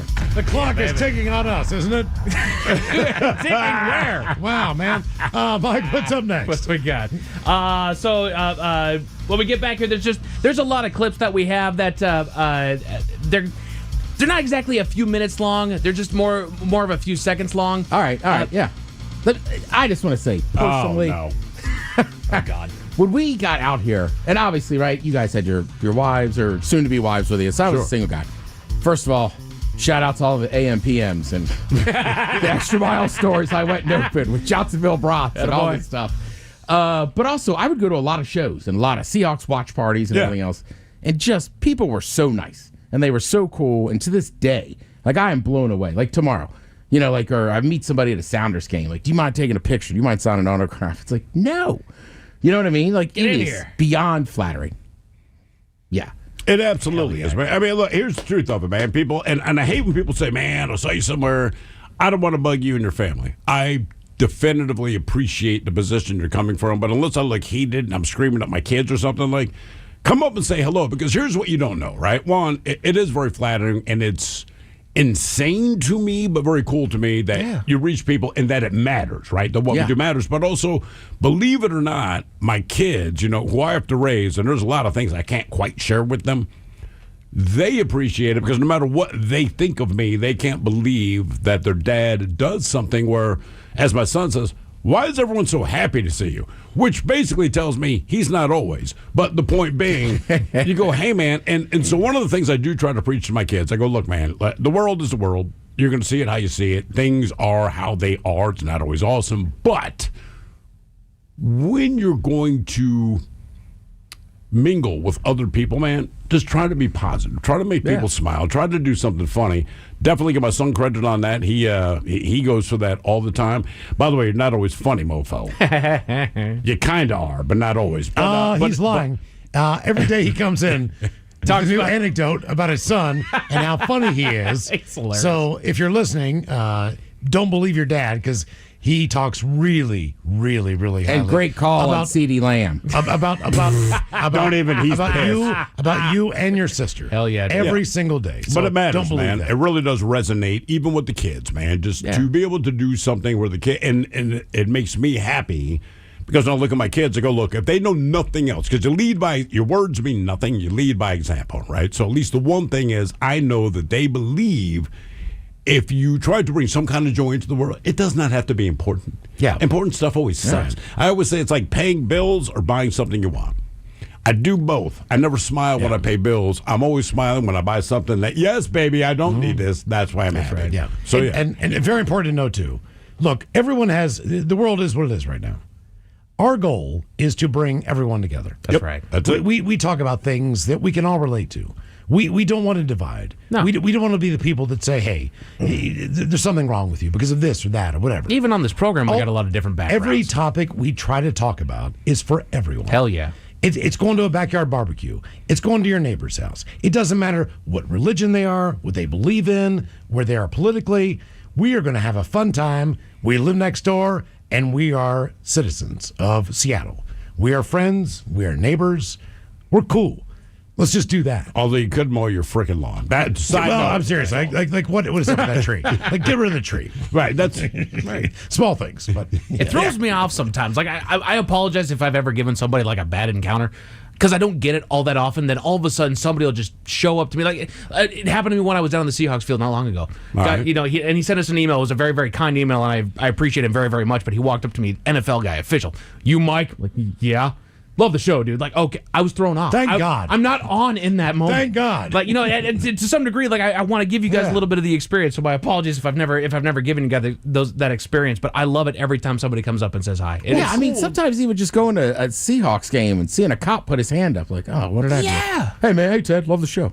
Oh yeah, dope. I got a cop escort to the Greenwood car show, right? And God, I'm in a horrible mood. I'm just pissed off about a million different things, which is typically how I am anyway. And I guess it's Greenwood Avenue, all right? Yeah. And there's a massive body you can't get through. I'm not going to cut through the event that they're doing. And there's like 9 cops on the side of the road, and this guy turns around and starts walking toward me. And in my mind, I'm just like, I'm not in the mood for this. He's like, hey, man, I love the show. What are you doing? I said, look, I'm going to be honest with you. I'm having a bad day. My wife and my kids are on the other side of this, but that's where our friends lived, or at a friend's house. I said, they're on the other side of this. He's like, follow me. Mm-hmm. And it's ridiculous that you get that kind. My wife got out of a speeding ticket. Now, granted, I was in the passenger seat hammered. And I am laughing my ass off, and the guy kind of peeks in. He goes, hey, man, are you in the men's room? I'm like, yeah, man, my wife was speeding so much. Just gave her a warning. It's these little things like that. Yeah. And I want to apologize to the cop. Oh, no. Oh, I was on the Paramount you should. on the night of the Temple of the Dog concert. You have a spectacular mustache, and I'm sorry that I asked you if I could touch it, and you said if I did, I would be arrested. And I apologize. It was spectacular. Will you let people touch your mustache it was tomorrow? Magnum PI spectacular. Nice. This guy had like a NFL coach, mustache, fireman, policeman. Thrill he will. Let's go ahead and make an official announcement. Tomorrow, Miles has a mustache, and yes, you can touch it. You can lick it. Especially if you're giving my hair to this cat. You can lick it. That's right. All right, what do we got? Oh, good Lord. So that, I'm going to call an audible here. So, back to Stunts on a Dime. I don't know if this was actually an official Stunts on a Dime, but this was another video that showed up on the YouTube channel. You guys had a couple of lovely young ladies from a local spa that came in. Our very own The Ted Smith. Oh, this was on the air. He's a hairy beast. A hairy man. You know what? A hairy beast. Yeah, damn right. Even Bigfoot looks at Ted and goes, Jesus. That's right. Front to goes, back. hey, baby, you want a date? And he just calls me cuz. They brought in all the equipment, dude. They brought in all the equipment. They brought in a table. They brought in blankets. They brought in wax. They brought in strips. And our own The Ted Smith was waxed live on the air. Look at Duff McKagan. Well, Duff McKagan was there. To watch Ted get trimmed. Yes. I wouldn't miss a good man Grab wax. that microphone right there, Duff. Can you believe how hairy this man is? Look at that. Look at that thing. Yeah, so I was saying I wouldn't miss a good man wax. Oh, man. Wow. When's this going to go down? Right now, Duff. Right now. Right now. Yes, it is. What are you doing? Are we a part of some documentary there, Duff? What are you filming? Bastard. Good to see you, Duff. Are you mesmerized by the pelt? It's great. Look at his shoulders. Everything but his head. What's the score with the scissors? Did they actually have to cut the hair back some before? They were combing his chest and stomach here. Oh! You all right? How was that? Oh, man. How you doing there, Ted? You all right? It's just ticklish. Duff, in the rock and roll world, do you do anything, body wise for your appearance? Anything? Well, I'll start at the other side. I mean, honest. A gentleman does talk No, we're talking to you. I got that height when I can, but I don't have. Start this way. I don't have the kind of just body. gonna have it. Not even close. Nobody does, man. Nothing that walks on 2 legs has that kind of. Look at he's shaking. It's unbelievable. Oh my God. Oh, a couple more emails. Look at how pale he is under there, man. Let's see. I just want to let you guys know the Bremerton Navy Exchange Mini Mart is selling men's room ale. It's about time. That from Denise. Found the delectable brew at Foss Grocer in Kent. I swear, guys, it's like finding gold in the backyard. Oh, fudge! Oh, God! Kelly Closer! Oh! You'll be happy to know that Men's Room Red can proudly sharing a shelf with Four Loko at Happy's Market in Ellensburg, Washington. That from Matt. You all right, man? Oh. Dude, do a nipple. Oh. Please don't cover my nipple with that wax. Oh, it's fun. Give it a try. Ladies and gentlemen, our own Lee Ted Smith, as part of the GTL lifestyle for the month of February, is getting his chest waxed from the Beauty Bar Spa Boutique. Originally, I didn't know we were going to go full frontal on this. I thought it was just going to be the back. No, man, he's going for the full thing because for the tan. I mean, let's face it, man. If you watch jersey shorts, the front and the back. So and Ted has the luxury of being hairy all over, man. And ladies, have you ever seen a man this hairy? I mean, really? Yes. Yeah. Really? They do this for a living, I imagine. Like what percentage? Not very many. Okay. Not very many this hairy. I'll swing him in the high percentile! Oh my God! Booms! That hurts up here, Miles. I believe. How red his face is. Yeah. Somebody needs to be fanning it. Hey, Duff, really, what are you guys doing in here? What are you filming the documentary? Oh! we can get a little inside peek on I'm what's sorry, on. I couldn't hear you. Since he's getting this done, might as well. What do you guys feel? Sort of a docudrama. Docudrama. Yeah. Okay. If you will. And what is it about? Is it about the life and times of Loaded, or what's the idea? Wish I was loaded. we tried. Another question. How about the Duff McKagan radio show? The thing that aired on New Year's Day? Oh! Yes! Any more possible radio shows, Duff? Keep it down. Sorry, Duff. Lose my train of thought. Yeah, I think we might do that. So is it a book about your life? It's a it's a book about my life. Yes, about my life, about my part in my life that you remember. Well, actually, I remember a lot. Just I don't think any of us really remember things in a perfect chronological order. And then when you have an editor that I've been sending, I write a column for the Weekly, and that's where. Oh, sorry, Duff. But writing in 1,000-word sort of. Stops and starts. Has it been therapeutic at all for you? I mean, just when you go back and kind of remember all this stuff? Like something I never, it was like a freight train. And when you start writing about like things. A nitrate. A nitrate. There you go. Sorry. Was this your idea, or did someone approach you and say, hey, man? Because you're in Guns N' Roses, you get approached about doing books. I have. All of us have for the last 15 years. But I don't have a big urge to tell that story, or I'm not throwing anybody else in the bus. Right. Yeah. No. But you've shown up. But you've shown up in so many other people's books that I have read personally. So it's kind of ironic. I mean, you pop up in everybody's book anyway, from one situation, one story, or another, and now you get to tell your own, which has got to be pretty cool. Whoa, go Gunners! I don't know if we. Hey, you look high. You look real high and tight there, bro. I almost got the whole chest cleared off already. I know, man. You look like a 12-year-old boy right now up front. Hey, Duff, if you don't mind us asking, this is something I'm curious about. How did that that O2 Arena thing come about? The one-off for you when you got up on stage? Oh, with Axel. Yeah. How did it come about? I was there on other business. Showed up to London, and I stayed at the same hotel every time I go there. Okay. And Ted. Poor Ted. That's right. I was kind of interested. We got the lovely ladies from the Beauty Bar, Spa, and Boutique. The lovely Michelle, the lovely Lisa, Duff McKagan, rock and roll star in studio. Ted is getting his front waxed. Sides, ladies, or are we going to go... because that won't look right. It's got to go all the way around, right? I would assume that under the arm is incredibly painful. Man, he looks like a raw chicken. He does. Look at that. I don't know if Sunlight's ever seen that. Hey. How you feeling, Ted? You okay? Now, it's time for great moments in men's room history.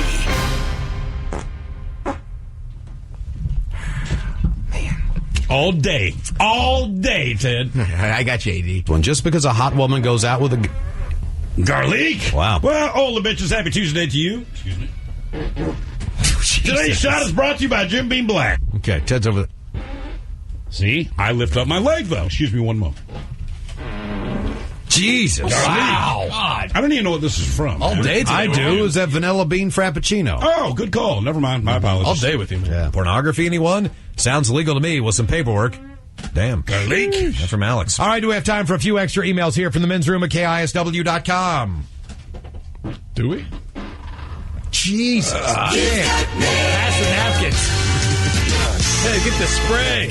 Where is the spray? Oh, definitely get the spray. Yeah, I got to read the rest of these. I'm going to have my mouth on. I'm going to pull over here beside you, Yeah. Ben. 206-421-ROCK, 800-783-ROCK. Garlic. Nice. Thank you. The only thing I saw was the Adam Sandberg digital short where. What was that? Garlic. Much love, dudes. That from Joanna. Garlic. Nice. Today's shot brought to you by Jim Beam Black, because once you go black, you never go back. By the way, it's 86 proof. It's aged 8 years, and they put it in this bottle, and within 20 minutes, you will guzzle it. Jesus Christ. Jim Beam Black did not pay for that.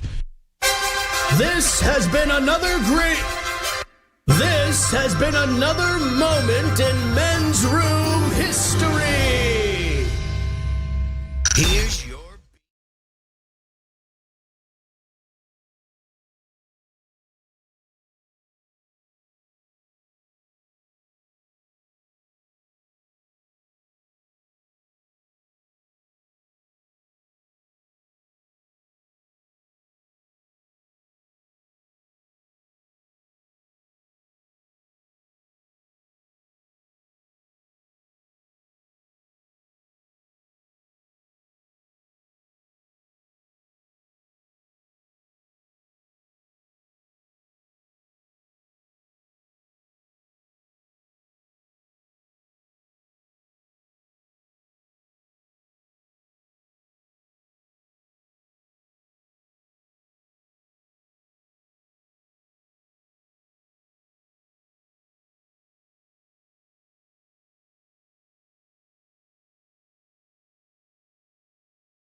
We're doing stunts on a dime, then. Yeah, what we do? gotta. Do we have that? Oh yeah. Stunts on a dime. This, ladies and gentlemen, today more dangerous than jumping into a shallow pool at 2 a.m. It is stunts on a dime. Now, what are we going to try first here? You didn't grab the Pop Rocks? Oh, I gotta go get the Pop Rocks. Jesus Christ! Well, I tell you what. At first, I tell you what. Let's do here because we have never personally seen this, but I would like to see this. What's that? The Mentos and Coke? Hell yeah! All right, grab a cup. But it's Diet Coke, dude. It's not regular. We have Coke and Diet Coke, but it's not Coke. What do you mean? It's not Coke. Does not work. There's something with Coke doesn't work with Mentos. No, I'll that's bet you why $1. they all say it's. I'll bet you $1. We'll do 1 cup of Coke, 1 cup of Diet Coke. I always heard said that they this both trick was explode. Mentos and Diet Coke. I think they'll both work. I say they both work. Here we go. What's different in Diet Coke? In here. They take stuff out of Diet Coke. Maybe There's Mentos less are in trying there. to lose weight, Ben. Who the Maybe hell they're trying to buys? stay slender. Who buys Mentos, Can I have a Mentos? anyway? Yeah, have Do you ever know even how had long one? it took me to find a Mentos? Hey, I put love this them. over the tarp. Do you though. really? Hang on. Have you ever had a delicious Mentos, Brian? I have. Have you They are really? delicious. Try You gotta one, take good please. pictures or you're going to Here. screw it up. Have a delicious Mentos. Have you ever had a delicious Mentos? I'm all fresh breath now. Okay, all right. All right, Pop Rocks are here. Have you ever had a delicious Mentos? Stunts on a dime. Now, what we have here, now we know that's going to work. I'm saying you said. This is wait. Now this is water with bubble mixture. I'm saying this is bubble. regular Coke. Regular All right, Coke put regular Coke and a I'm Mentos. saying Mentos and regular Coke does not work. I say, of course it's going to work. Because they always say go to the well of Diet Coke with Put Mentos. it over that tarp. You What do you better say, back Ben? up, What do you brother. think? Does it work or not? Wait, hold on. Ted, put the Mentos in your mouth and drink the damn Coke. What are we doing with the cups over here? That's a good It's not point. a bad idea. Go ahead, give it a shot. Trash Hit it. can right there. I put it in front of you. You don't I know gotta how be fast, honest with you, man. My heart is racing You don't right know now. how fast this is going to Come work. on. I don't have no idea. Come on, Ted. Come on, my Come on. gangster brain. Come Get on. up here. Come on. All right. You ready? I'm really Now, gonna do it. This. Come on. Now, you're saying that this works in the same I say fizzy it works form or just like fashion. Diet Coke. All right, here we go. Should I put in Coke first? I Mentos, say you go Mentos. Coke and then put the Mentos in first. Yeah, There you hell go. yeah. Now take a little taste and see what happens. Slug it. Come on, you wuss. Nothing. Can you not look at us when you do this? Cheeks. Oh, Wait, down! Not in front. Oh, you gross sick bastard! It does fizz up. It does. Isn't that amazing? I guess I owe you the standard $1. That was great. God damn it! Cheeks told you, bulged man. up. What a Thank Now, you. All right. now hold on. So- How about this now? What the hell are you doing, dude? Is it still going? No, is that the? No, you're not. Don't do that. Jesus, God, this is like double I R. put more in just to see for the hell of it if it'll work okay. again. Of course it's going to work again. Thank you for the Mentos. It is delicious. Can I- I've never had one. Spit that one out, dude. Come on, put a Now, fresh here one is in the this. real test because this is Carbonated City. This is a delicious Fresca. Now, I have a feeling that this is going to be Wait, way open more. the cold fresh Fresca. Oh no, hell, it doesn't matter. All right. I don't want to waste one. Oh, we're not wasting it, buddy. This is science. We'll mix that with some. How about this time I'll put Fresca in my mouth and then I'll drop in the Mentos. Okay. Are you sure you want to do that? Yeah, he's fine. Okay. The Fresca You is know in his CPR, mouth. right? All right, now here comes All right, the open your mouth and delicious drop Mentos. Anything? Cheeks are bulged up. You look like a squirrel. Wait a minute. Nothing? Here. There it goes. There it goes. Nah, there's nothing. Oh God! What happened? A little slower, maybe on the delay. The reaction took a little time. So it took. Okay. Sorry. Isn't I that was amazing? like, oh yeah, I'll just add more. Isn't that amazing? Who knew? Okay. Hey, Miles, how about Yeah. this? Right. Swallow a Mentos like a pill, so it's in your stomach and then it blows up. No. Yeah. No. I would not do that, man. Because then, what if you were choking on it? Are you going to give him CPR? On a You want your mouth on his lips? I'll kick him. Yeah, I'm not thanks, doing that. Ben. All You'll right, kick okay. me? Yeah, like a Heimlich maneuver, just to clear everything out of there. Now, will you place an Alka-Seltzer in your Don't mouth? be a wuss, Ted. An and Alka-Seltzer. slow down. I'd say a little Diet Coke. I'm All saying right. Fresca on that. Fresca? I think Fresca and What do you Alka-Seltzer think? is just a recipe for disaster. Oh, come on. It'll be great. Look Because at it that. already fizzes, and if that fizzes, that's This a is double what I'm fizz. saying, dude. But there's more fizz in the Fresca. Okay, well, That's why it's fun. I'm saying we save the Diet Coke Fizz for the Pop equals Rock. fun. Come on. All right, well, Come then, Hey, on. toss the It's watch not my this, mouth. Ben. Toss the Alka-Seltzer. I bet I catch it in my mouth. You ready? Oh, so just close. missed it. What a bummer. All right, here we Shot, go. though. All right. The Alka-Seltzer goes in the mouth. Alka-Seltzer in. KISW and KISW HD1 Seattle. All is live on the free Odyssey app.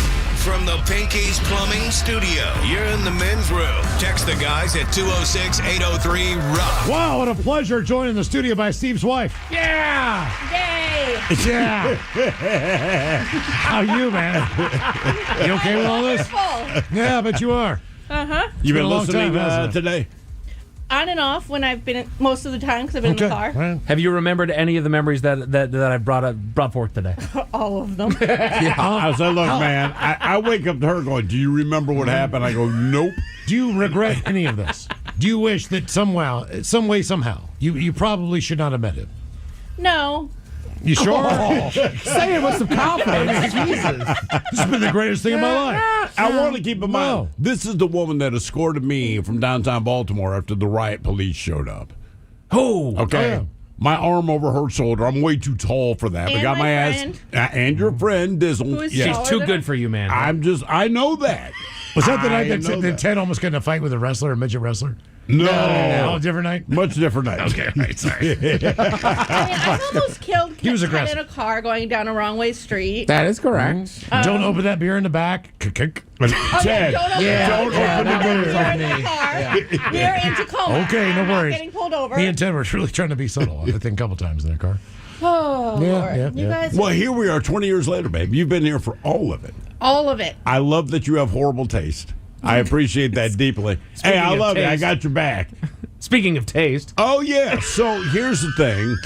My wife, she's going out with friends for dinner tonight. And when you eat dinner, the idea is to keep it in your stomach. So the last thing she wants to do is revisit our world of when we first met, and we did shots of Tuaca. But Ryan Castle, going in the Wayback Machine, brought Thank us you, a bottle. Brian. You can thank him tomorrow morning in the car. Oh, I will. Yeah, I and he know. needs a ride. Oh, I've already. I've Maybe, my schedule maybe, for maybe, all of you guys. Maybe all day don't tomorrow. pick him. Maybe don't pick him up. You figure it out, buddy. That's Teach right. him Why don't you lesson. ride your hog up there? Your Harley guy. Wait, I'm going to be driving most of you home anyway, too, so I don't know what the. Ted already asked me if we're going to the bar tomorrow afterwards. I said we'll play it by Charlotte, ear. we will have Charlotte. Whoops. Pacing. But you agreed to do a shot of Tuaca. Old time's sake, I guess. Okay. Come on, throw it down. You're doing Here it we with go. mine. Oh, I'll do the shot then. So, baby, this is for you. that's Yeah, right. yeah. Here we go. Face Putting it to on. face. One more. It's always on the radio. What is Ted's nickname again? Huh? Does he have a nickname, Ted? No, you were the devil. you're the I know. Ted I didn't know I'm have the a devil. nickname. Mike said, no, just me. Yeah, you. Okay. Just you. I'm just Mike. Cállate el diablo. Not Coke, Ted, nothing? Actually, she is on my phone as La Diabla. That is the that's the honest to God truth. Arriba underlay. Yes, I am. Yes, you are. So, baby, this is for you. So we pour this booze and we drink this booze. You're going to drink Because we think it's yummy. Yummy. It's average. Yummy, It's baby. horrible. Because we think it's yummy. Not horrible. It doesn't rhyme. So over the tongue and down the throat to party in our tummies. Come on, baby. Put it down. Come on, wife. Yeah. Look at that. Where are you eating at tonight, for you? Look at that beautiful I'm face. We're going to the rooftop of our fern, and then we're going to Salt Harvest in the. Salt and Harvest, where they take the No, just Salt Harvest. Salt Harvest. where they take the vegetables and they put salt on them. I know. Salt Harvest, like this is a great idea. These guys got stoned and millions of dollars in investors, and this Salt is It doesn't taste as bad as I remember. You know what? I'm with you. Didn't It's taste not nearly as bad as I nearly thought. horrible as it used to be. Also, That Mike, means you have mark a this problem. down. 6 months from Okay. now, he'll love this restaurant. Oh yeah. I'll be there. he's going. I'll be there. All right, man. Hey, real quick. Where is it? Since you're here, what is your memory? Ooh, good Show call. related, not me. Let's keep the personal stuff out of it. Handful of memories out there. Oh my! I can't think of one. There's so many. The one that sticks out the most. You've the first seen one it that comes to all. mind. You've seen all of it. Contrary to popular belief, I'm the one that came up with the idea for Ted's wedding. I know. That's nice. true. That is Good true. call. Great event. Yeah, it wasn't Ted's It was idea. a great event. It was all mine. You planned. You were his wedding planner. No, I just came up with the idea to All have right. the wedding. That actually was a great idea. It really was. Ted should marry himself. I kind of remember that. I'm like, that's the dumbest thing I've ever Yeah, heard. that's when we lived in. That's when we lived in. I think your guys' wedding is probably the latest I've stayed up. 4 a.m. Oh, my wedding? in my adult life, yes. I mean, at this point. There's one picture. Oh, no, there's from her wedding actually, she in the will RV, not show. In the RV. Yeah, that was there's the trip we made to Yeah, we were out at the gorge. And the gorge. I was on mushrooms, and I was having a really bad trip. I was totally peaking. Is that the one where Ted just appeared on stage to you? Yes. Yes. Yes, he and Double R just showed up. Like, I get back to the hill, and I go, and there's some listeners, they're like, Ted, you want to smoke weed? I said, yeah, man, let's grab Miles. Let's do it. Now, you got to know, Miles enjoys his marijuana. Never says no. Right. I go, Miles, you want to smoke a bowl? What? No. And then the guys are like, I said, let's just leave him alone. Yeah. So I'm sitting there, and then I look, and he's gone. And the next thing I know, it's like, hey, I'm the Ted Smith. Thank you, Alice in Chains. Up next, Velvet Revolver. Velvet Revolver's coming up next. I'm like, how did he do that? This is crazy. Was that when we slept next to the RV? No, yes. With, maybe. Yes. With Steve and... Yeah. Oh, yeah. With Steve? Yeah. Oh, yeah. See, even she has stories she can't share. That's right. There's a lot of stuff. Look, we've gone through a lot of history here. 20 years of history. There's some things you will never know. No. For a lot of reasons, you will never know. And I'll tell you this, my wife has more dirt on Castle than... Really? She's got dirt on everybody. Sure, though, by far. Oh, She's the one that took me in after my incident. I know. Jeez, I don't have many of those. Jeez. Got it.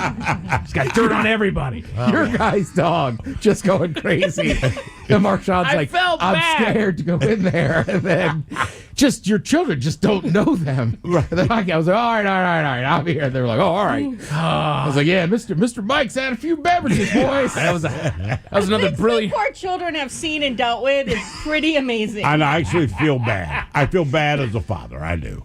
No. Nothing's going to change. I just said I feel bad. It's two different things, man. You know, in some circles, we call that growth. The first step is realizing maturity. Oh, Lord. Maturity. I cannot believe we're all still alive. I know. I can't believe you're all still No, alive. I mean dead serious. Yeah, seriously, man. It's been 20 years, and you've heard a lot on the show. There's so much more you don't know. Yeah. Like Castle even said earlier, like, I've told all the stories that can't be told. There's so many stories we can't. Like, babe, we waited to tell you and Castle's wife about our Emerald Down today. Like, we waited months. No, you told me Months. only because of what happened, because that was the same day the Hatchet people were at. Oh, yeah. I had to hear about it because I found out long before Castle's wife did. Yeah. There you go. My wife said, I've had enough. I'm out. I can't take it anymore. I can't take you. I can't take your people. I can't take this. I'm gone. I'm pretty sure I'm on my last drop, I'm too, out. Miles. I'm just, this is so much. How I can't is deal your with wife it. adjusting? It's a different world here, right? So I do my best to try and not put her in that position. She also knows she started out as a listener. I met my wife through the show because she's a listener of the show. So it's a weird adjustment for her. Because this show got her through a lot of stuff. You think? She had a lot of stress up and ended up moving out of town. This was what reminded her of home, and this was just kind of what pulled her back. Kind of was her grounding, really. It was her foundation. This was what got her through a lot of very, very hard times. And then all of a sudden, like, hi, now we're married. And then it's still weird to all of us, for that matter. My wife, my mother-in-law, myself, that this is part of what our lives are. So it's an odd adjustment, but it has been a fun adjustment. It's the number of things that she's had to try to talk me off the ledge of, which I'm sure that there's a lot of conversations that happen there of just like, I think you've had enough. Maybe you should start eating something. Like, oh, that's a great idea. My wife says that all the time. By the way, thank you for everyone that bought a ticket tomorrow. Hey, yo. Yeah. Anytime it's sold out. We're going to have a lot of fun, man. We'll continue the party tomorrow. Thank you guys so much, man. And have a wonderful weekend if we don't see you there. Touch Miles' mustache. Yes. Touch and bring him a hairless cat. Ted buys beers. In the meantime, we be all about this bitch. So until, Monday or tomorrow, please do what you do best, and for Aletha's sake, stay beautiful. The Men's Room has been taped before a live studio audience. Wardrobe and makeup provided by Mantastic Limited. This has been a presentation of the Men's Room Radio Network.